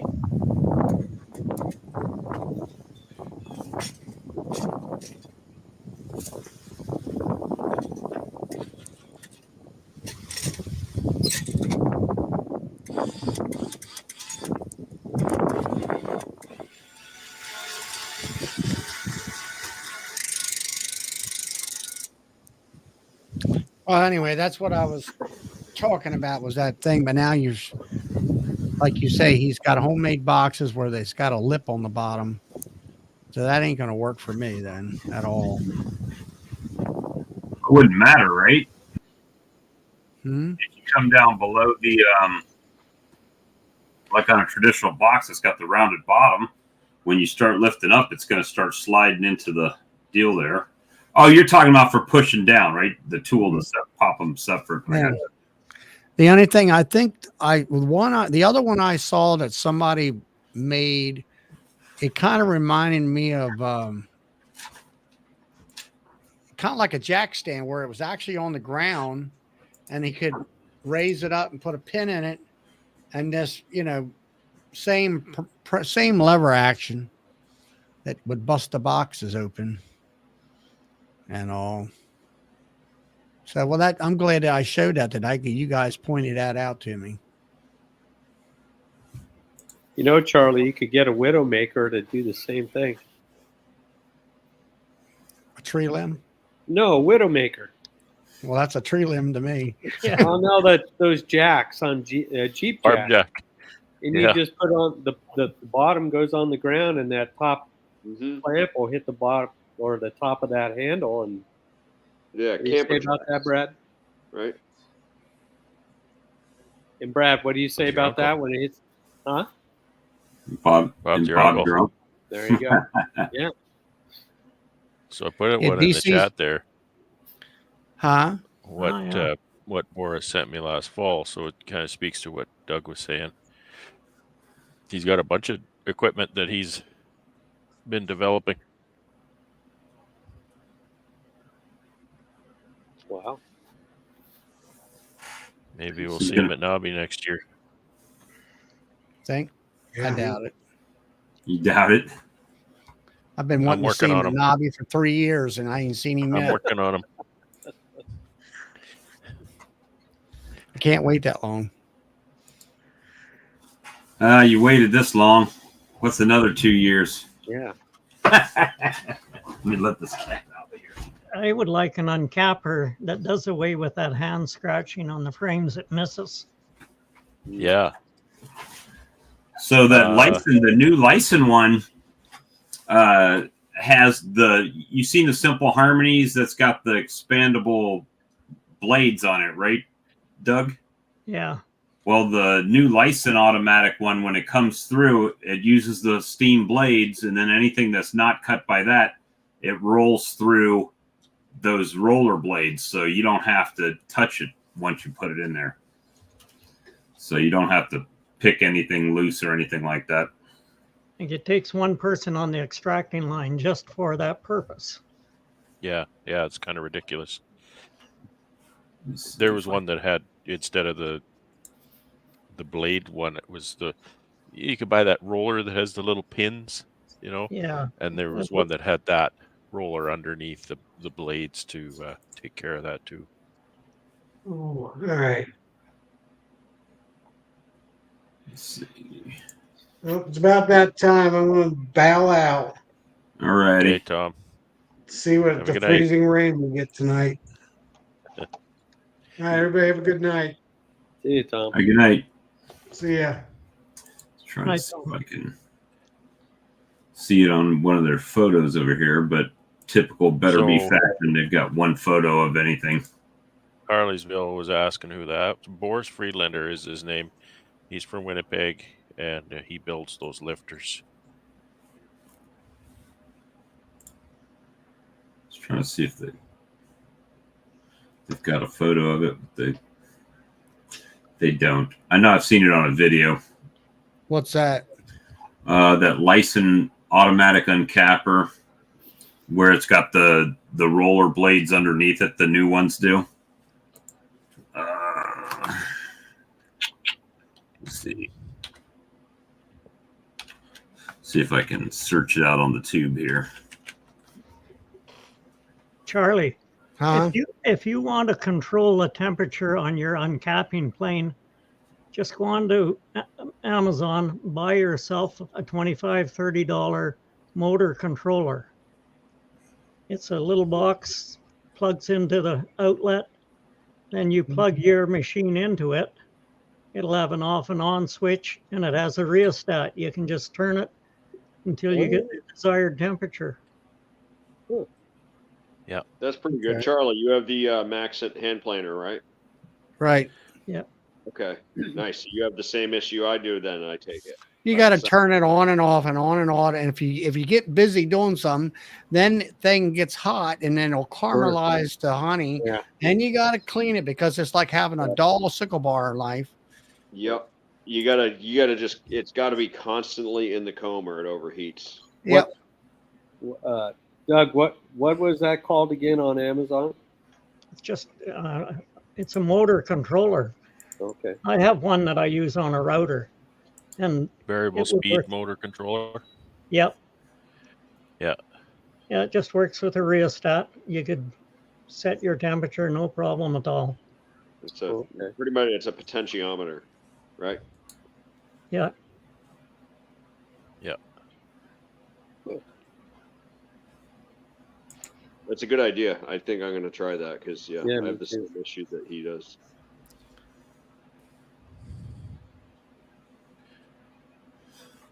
I've got the semi-automatic uncapper. That's what I have nicknamed it. Semi-automatic. It's semi-automatic. That's right. I've got the fully automatic frame smasher 6100. It goes as fast as I can turn the handle. There you go. That's the one I've got. Come on. But it works. I like that uncapper. If I didn't have what I had, I'd get one of those. God, you don't even, and that, you can take that handle off and throw a sprocket on there and make that fully automatic real quick. That's what was it called? VX honeybees out there and well, VIA honeybees. I agree. I find it astounding. Oh, did we lose him? I find it astounding the money savings in that unit if you buy the one without the power feed. Yeah, this has one of the, what do you call that? It's like a roll pin that goes through the handle and through the shaft right there. Yep. And I was thinking about trying to do that, and then I was like, but if I take that pin out, or bang it through, bang it out, whatever, then may have an entirely different issue. if in fact I can't get it get a chain on there to turn the frames in, right? Then or if get it it's got a shaft, you just go to McMaster.com, right? Use their website. You can put something together. Right, and, sprocket up top, gear motor down bottom. You can even put a little foot pedal on it, so you step on the foot pedal and it runs it. Yeah, it feeds it. Yep, or just have it run continuously. You know what I mean? So it's I mean, for the price of this unit that I got, where was it? Oh, of course, here we go.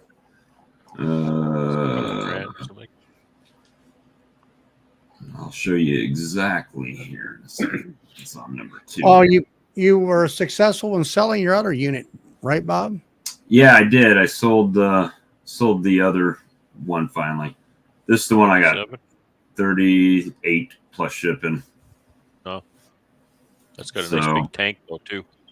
Yep, 1,500 millimeters, so 1.5 meter tank, and it's on casters that lock, so I can actually roll it around out of the way for storage. It came with a inexpensive cover. I mean, you can buy a more expensive one, but it was actually, I should just blow it up instead of playing around here. Yeah, they had that at the show. But I mean, for what I need, I think that is perfect. For my size of operation. Actually, it's more than I need really for my operation, but hopefully I'll grow into it.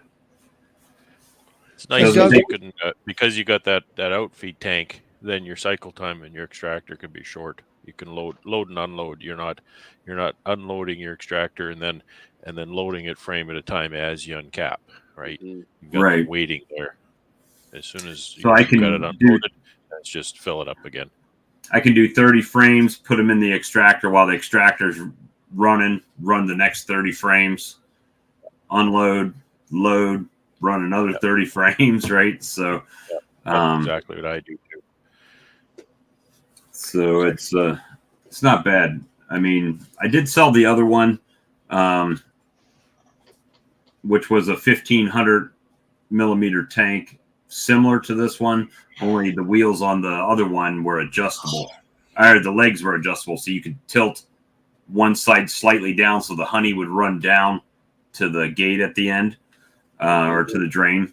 Sold that, and it was another tabletop steam uncapper that I sold, but little things like that, those kind of features, I mean, they're just it's like somebody, when they sell you a loud tool and they give you a hearing protection, right? It's like those small features that make all the difference. If the legs collapse and you can change the height, that's great.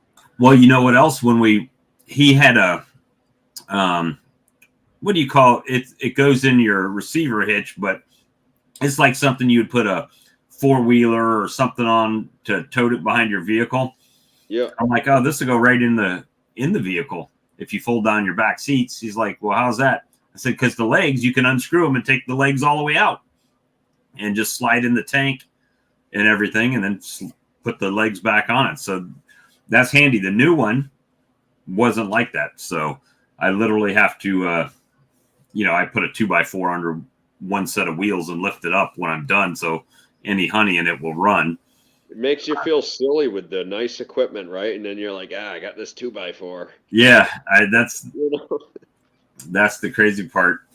That's how I feel, with my Macs and stuff. I'm like, I got all this big expensive thing, and I'm like, I'll stick this 2x4 under. You think for $4,000 they would do something where even if it's some rig where you push the handle down and it just pops it up a couple inches on one side, right? Just like a lever or something that you could put down to just lift it a little bit to get it flow in one direction would be good, but no. It's not that lucky. So, And one thing you have to really be aware of, and that is repetition. Like, a system can handle 200-300 in a day, not too bad. But if you get big enough, you're doing 2,000 and 3,000, then your shoulders start to play out. It's hard on the body. That's what we found. Yeah. So, Doug, you just called Really does. Loaded by radial, 3,000 to 3,000 frames in a season. Loading that radial, that takes a toll on the shoulders. Yeah, it sure does. Oh, that's the other thing about the uncapper. I just saw DC's question. Yep, I figured it out. I'm getting rid of them. That's what I figured out. I'm going to use them as I make nukes. They're probably going to get plastic frames to work them out of the system. Because most of this equipment is not designed for plastic equipment for whatever reason. So the plastic frames, there's a couple things. Plastic on stainless, it slips around, right? There's play. It moves very easily. And the dimensions are not the same as like regular wooden frames. So it has a habit of one side wanting to drop down or slide off. Like if there's a little bit extra wax on one side, it wants to hang up a little bit. So the best thing I figured is use them while I can. The difference in the height of the plastic, the ear on the plastic frame is a little thinner than the ear on the wooden frame, and that difference will make the plastic one not work in my uncapper. So I end up having to use a Hive tool a lot. When it drops down a little bit on one side, I end up having to push up on it, which kind of messes up the actual uncapping action of it. So yeah, I'm working on getting those out of there. As far as the bees don't care. Some people say my bees don't like plastic. That's bullshit. I'm just calling it that. It's now your bees don't care at all. You care. That's right. About it. And you put that on your bees. Your bees don't care about plastic frames. Yeah. However, my equipment cares not about the plastic frames, which makes me change it up. So, hey, James. Evening, guys. Good to see you. I haven't been on here in a while, so I figured I had a few spare minutes and a bit of spare time, and I figured I'd pop on in here. Well, we are good to see. Look, James, I'm coming to visit. I was going to see if you had your passport or not. So that's mine. Guess who's got hung up? Uh-oh. You're not going to leave her behind, are you? What's the emoji? Has anybody ever told you happy wife, happy life? Yeah, well, what bugs me is we've paid for expedited service, right? So she called them today when mine came in. She's like, I haven't received any updates, nothing. Oh, no, it's fine. It's still working. And then tonight she gets an email saying, no, yeah, you got to redo your application and send it in and use this reference number. So, oh, man. And it's something stupid too, which is the problem on it is because we had started doing our passports when my grandson was born in case we wanted to go visit, but we never filed them. Oh, yes. So when we went to the passport office, the lady whiteouted over the date. Oh no! And this is at the office you're turning it into. Whiteouted on the date, and we rewrote the date in. So when you send that into the government, they're like, Nope. Yep. And my wife even told her, "Hey, I'll quickly fill out another one. It's like one page, just a signature page, right?" And so now, guess what she's having to do? Brutal. Just redo that piece of paper to send it back to them. And of course, she's happy as all get out to do that, right? Oh no! But isn't it nice to know, Bob? Isn't it nice to know that the person at the office whose actually job this is will still get paid the same at the end of the week? That's really comforting to know that, right? Yep. Oh, they're going to get paid more because I got to go back to the post office to mail this back overnight, right? To try to expedite it as fast as we can. So, I don't know. But hey, one of us is going to Canada. There you go. She'll come in here raging in a minute. I won't make it over there because I am going to Canadian Honey Council and BTAC and stuff like that here in Calgary, beginning of February. So I'll be down there for that one. So I won't be making it over your way. Well, I mean, it's only an 18-hour drive each way, man. What's the holdup? Yeah, that's pretty. Do that in easy like a after weekend. my last trip. You do that in a weekend, 18 hours each way. Well, I do have to go over there. It's just I don't know if everything will be ready and in place by then. It would be nice, but we'll see. Well, I think we're coming in on the 22nd. So a month from today, actually, and leaving out on the 27th, I believe is the date, right? So Tuesday. have you got like a great big winter parka for him, Brad, and like, big mitts and toques, and he can't go home without a Canadian toque. I mean, he's got to have a toque. Has your wife seen the coat? That coat with all the yarn balls on it, yeah. Go show James the coat that I got for Amy. Let me see if I can find the photo here. Picked up a coat so Amy is not cold getting out of the airport. I sent it to her, so I'll be able to find it easier in her chat. All right, this is the coat. Ice road trucker starting. That probably is.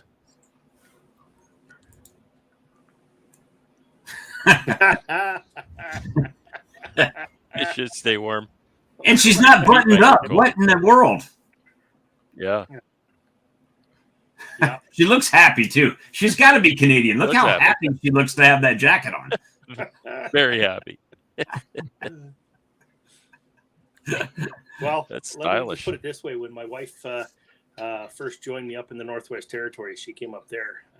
I made sure she was well equipped. Now there we actually did get, in all seriousness, the big goose down parkas and stuff like that. And you can actually go outside at minus 50, and believe it or not, you're comfortable in that kind of clothing. But of course, you pay for that through the nose too. But she was warm, so it was worth every penny and every cent I paid. Well, she reminded me, I still have my winter boots from Michigan. I'm like, I don't.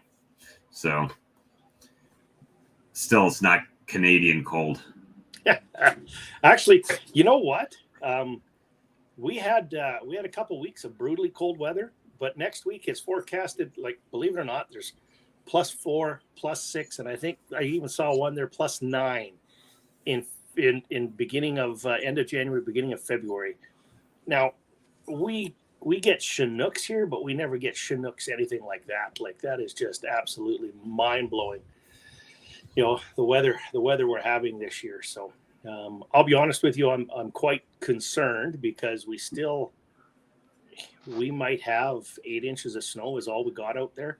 Well, actually, you'll be able to see Saturday. So there's a video that's uploaded there on Saturday. It'll come out. It's absolutely crazy.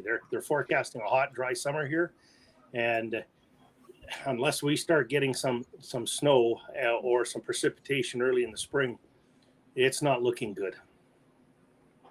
Those guys lie all the time, James. Yeah, that's me. Not even looking at the forecast, But I go by the aviation forecast still, and where those guys are actually legally obligated to tell you what the weather's supposed to be. They're forecasting, remarkable weather here, next week as well. So it's going to be an interesting year, I think. We've got almost 2,300 people watching right now. Nice. So we got plus temperatures here this week coming. Yeah, isn't that something? That's got to be hard on your bees outside, is it not, Doug? I don't think it bothers them a whole lot. No, I know. If they didn't have them wrapped up properly here, any of that hoarfrost or anything they had in the top of the hive would melt, drop down and drip down into the bees. Then you end up with wet bees, and of course, then it would go cold again, and you'd end up losing that hive. So, yeah, we have plywood covers over top. Oh, okay. So you got the airflow. Yeah. But you wouldn't want to be out or close to the yard when it gets to +3 or +4, or you'd get painted. Yeah, no doubt. Come back yellow. So,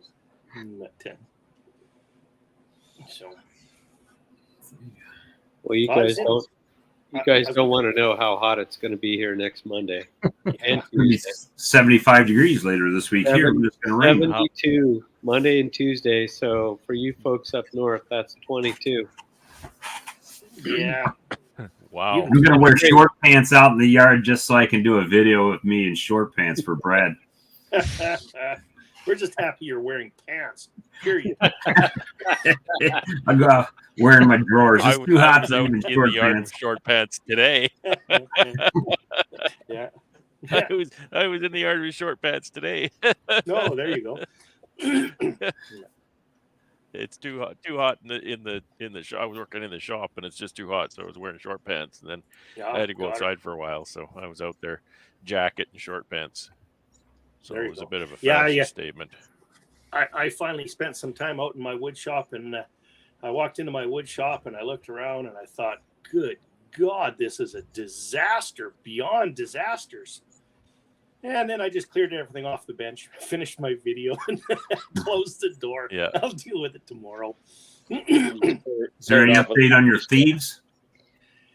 No update on my thieves, but I'm ready if they decide to come again. Nice. So Charlie's staying anonymous. He's blurry back there. No, I was looking at looking at Looks like he's Doug's been drinking. suggestion about a rheostat or off of Amazon. It has variable speed and full and all that stuff. What do you put this on a router in order to slow the bit down or something? Yeah, I can control the speed of the router with it. Oh, okay. No, it's like $20 you can buy the thing. Yeah, they're so cheap. like a little portable VFD. Yeah. Got her. Yeah, I want to be able to put my just a rheostat, really. It's very simple. It's to put it on my honey plane, so I control the heat better. Yeah. James, I had a buddy that lived in Lloydminster, and he was getting his workshop broke into all the time. There's a company that had guard dogs, and he went and got one of them. They put it in his workshop. The dog was trained to let the person in, but not out again. And he was at home having dinner, and he said he heard this commotion. So he went out and he opened the door and peeked in. And he said the dog was sitting there looking at a guy that had climbed up on top of the bench and was up on a shelf. So he said, I just slowly closed the door, went back and finished my dinner, and then called the guy to come and get his dog. That's hilarious. Yeah. Well, the sad part up here, I mean, I was listening in and stuff, and I think a few people have mentioned that somebody had it out for me. It's not that at all. So unfortunately, there is a drug problem up here, and these guys break in and take anything that they can sell, pawn, anything like that they can make a quick buck for. So the really sad part is they're known to the police up here. They know who they are. The trick is you have to kind of catch them in the act, and even then there's very What's the little one with the bullet nothing. hole in his ass? That's the one that did it. Well, the unfortunate part is then you end up in more trouble than what they are. Yeah. They're selling some bee venom now. Well, I don't know.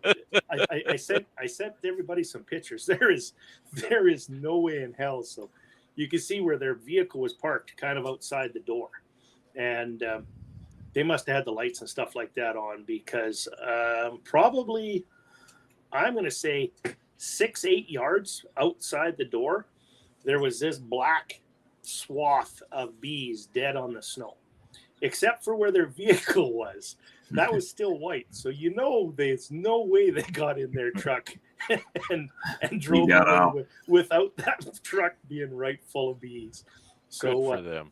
I think that's better than any guard dog I could possibly come up with. But if I had to sacrifice a couple hives, that would be the perfect way to do it. So we got someone in the waiting room that I don't know and is not showing a photo. So that's why I haven't added them to the stream. So Daryl, if you hear us and you can get your camera going, I'll get you in here, buddy. But and disappeared. So yeah, because we learned our lesson the hard way, having people without their cameras and then just popping them on once they come on, and that's not what we want. We don't want to expose anything to our viewers. Oh, I thought you were say they let me in and now they can't keep me out or something. Well, we know who you are, though. So we were looking at those box crackers as Brad talked about. Is that what you have, James? No. So mine look like the only way I can explain mine. Who here's had a cast? You know, anybody that had a plaster cast on. So these are a set of pliers. They kind of got a big lip on the handle, but you put them in and you squeeze it, and it's just like those pliers they use for a cast. So it goes in far enough, and as you squeeze it, it just pops those boxes right apart. It works slick as a whistle. So, but you got to get them in there. They actually go in fairly easy. So they're on the front of them. They're sharpened just like a hive tool is. There's two teeth that stay in the bottom and one tooth that lifts up the top. And yeah, it works slick as a whistle. I got a bunch of work I got to do out there. So I'm hoping the weather's going to stay cold. I need the weather to be cold here for about 4 days. I thought I was going to have a window there, but I'm hoping that I can keep the humidity and stuff like that down. Like I say, I got about 4 days worth of work I got to do in the bee barn here. So you were telling me that your wheelbase span on your lifter is 24 inches wide. The axle is 24 inches from end to end, and then the tires sit just on the inside of that. All right, and then his axles are normally shorter than that. Yeah, he had those. He made those a little bit longer for me. When I told him that I was using the same pallet that Brad and Ian do, he knew exactly. He lengthened out the axles there for me, and that worked. That worked very, very well. It looked like to me on the videos that they were, your high lifter didn't do this. No, it was more stable. Yeah, it worked. It worked pretty good. That's why I sent you those videos. I did find another one. I'll send you. I had to make some more room in order to make my video there last night. So I did find another one. The ones you sent me, I think I had viewed from your channel and stuff. Okay. And all that. But all right, well then that's the case. I don't need to wait around anymore. I guess I'll. You won't be disappointed. So is this it? You really won't. Is this the last piece of info we need before? That's all it was. I was wondering what he had to use. Stand on that order. Yeah, let's go ahead and put it in the put it in the basket. Put it in the basket or whatever it is he's got on there. Exciting. Are you ordering it like live right now? No, not right this moment. Charlie. Hive lifter, Charlie. Hive lifter. Come on. We need proof. there you go. So I'm how phoning far away Boris are you in the morning. From grafting down there, Bob? Yeah, call Boris up tomorrow morning and say, hey, you're going to get an order in. Did Charlie order that lifter yet? So last year we grafted in March, and it was right around the 1st of April when the first cells were available, right? So I saw where the commercial guy up the road, about an hour, is pollen pattying up all his colonies right now. So you see the where Aaron, Ron, it's who's trying to get in. I think Ron. I said he's waiting on his video cam to finish setup. Yeah, did you ever see that comedian guy? Was that Saturday Night Live? I don't know. It was. I found him on the internet where he's a school teacher and he's a substitute, and it's like Ron and saying all the names incorrectly. All the kids' names are incorrectly, and I thought it was hilarious. Ron. But so I'm probably going to start. Well, I've already had some pollen supplement on them, but it's been kind of no flight zone, right? So it's been 30, 24 when we get up, 30s during the day, no bee flight or anything. And it's supposed to start warming up, and then it's supposed to warm up, but with rain. So I didn't really want to crack the boxes open and start disturbing them to put pollen on. But now it's like, do I just do it? You know? There you go. Well, a bored beekeeper up here in Canada in the winter is probably not a good thing. But I dropped feed on a couple hives yesterday, so we're going to do a little bit of an experiment. Or you just turn a knob and let it drip, drip, drip? No, yeah, no. I didn't put that system in yet. No, these ones here, I actually I threw another box and stuff like that up top, and I've got buckets of sugar water mixed up here, and I'm going to see if I can't kick a couple hives into gear inside the bee barn. Oh, the heated hives. I got the hive heaters ready to go. You betcha. The bug man. I saw Bruce got his beetle vac system there. Nice. And vacuumed up what do you say, 900 and some beetles out of some colonies. Yeah, that's, I don't know. You're not going to do that when you got 100 colonies or more. Unless you got a lot of time. Yeah, I don't think anybody's got that much time. Take out every single frame, vacuum off every single beetle. It's a lot of time for that. Which, conveniently enough, I can't say this for the bug farmer, but some people were against trying peppermint because it took too much time. But the vacuum idea, people spend all day vacuuming out. I did pass along to the bug farmer the results you were seeing with those bottom boards and those oil trays. So he had mentioned he was going to look into those. Yeah, they're not cheap though. Cheap is relative. If you're losing bees from hive beetles every year, then $50 is worth it, right? Yeah, well, he's pretty savvy in the wood shop and everything too. Right. I wouldn't be surprised if he could zip something up there pretty quick. That's like the guy out there that's got those trays that are got the ripples in them. Yeah, you can buy that. You can buy just the plastic insert piece and just customize it. Build one. That's what Sam did. He just bought those inserts from the guy and just made his bottom boards that way. So, like I said, he's pretty savvy. So, and he's a lot like me. So he'll look into it. He'll do a bunch of research. He'll think about it some more. Think about it a little bit more. Not quite as long as Charlie's been thinking on a hive lifter, but we'll think about it, and then he'll execute on it if he decides to. So, I guess I'm in the buying mood. I bought a tractor this last week, and so do it. Yeah. Switch to your screen view. Buy it right now. Make it rain. Charlie's sitting over there with one of them stripper guns that shoot out money. Shooting everywhere, all over the stage here.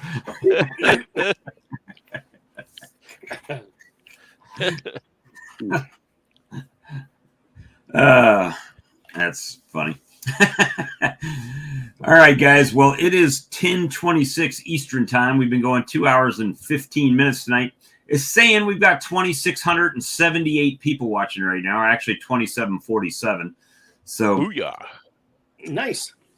And if I look where that division is, I can tell Fox Plus has been there because there's 1,767 watching on Brad's channel and 985 watching on my channel. Yeah. Does it show anything from mine there, Bob? I'm not showing that you're sharing it there, bud. Yeah, I must not have something set up right. I did try to do that here tonight. So, but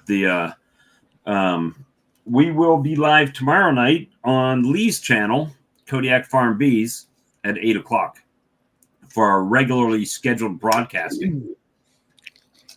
So we will see you guys tomorrow. Tune in tomorrow for the Twilight Zone. Good night, everyone. Same bat time, same bat channel. That's right. Good night, all.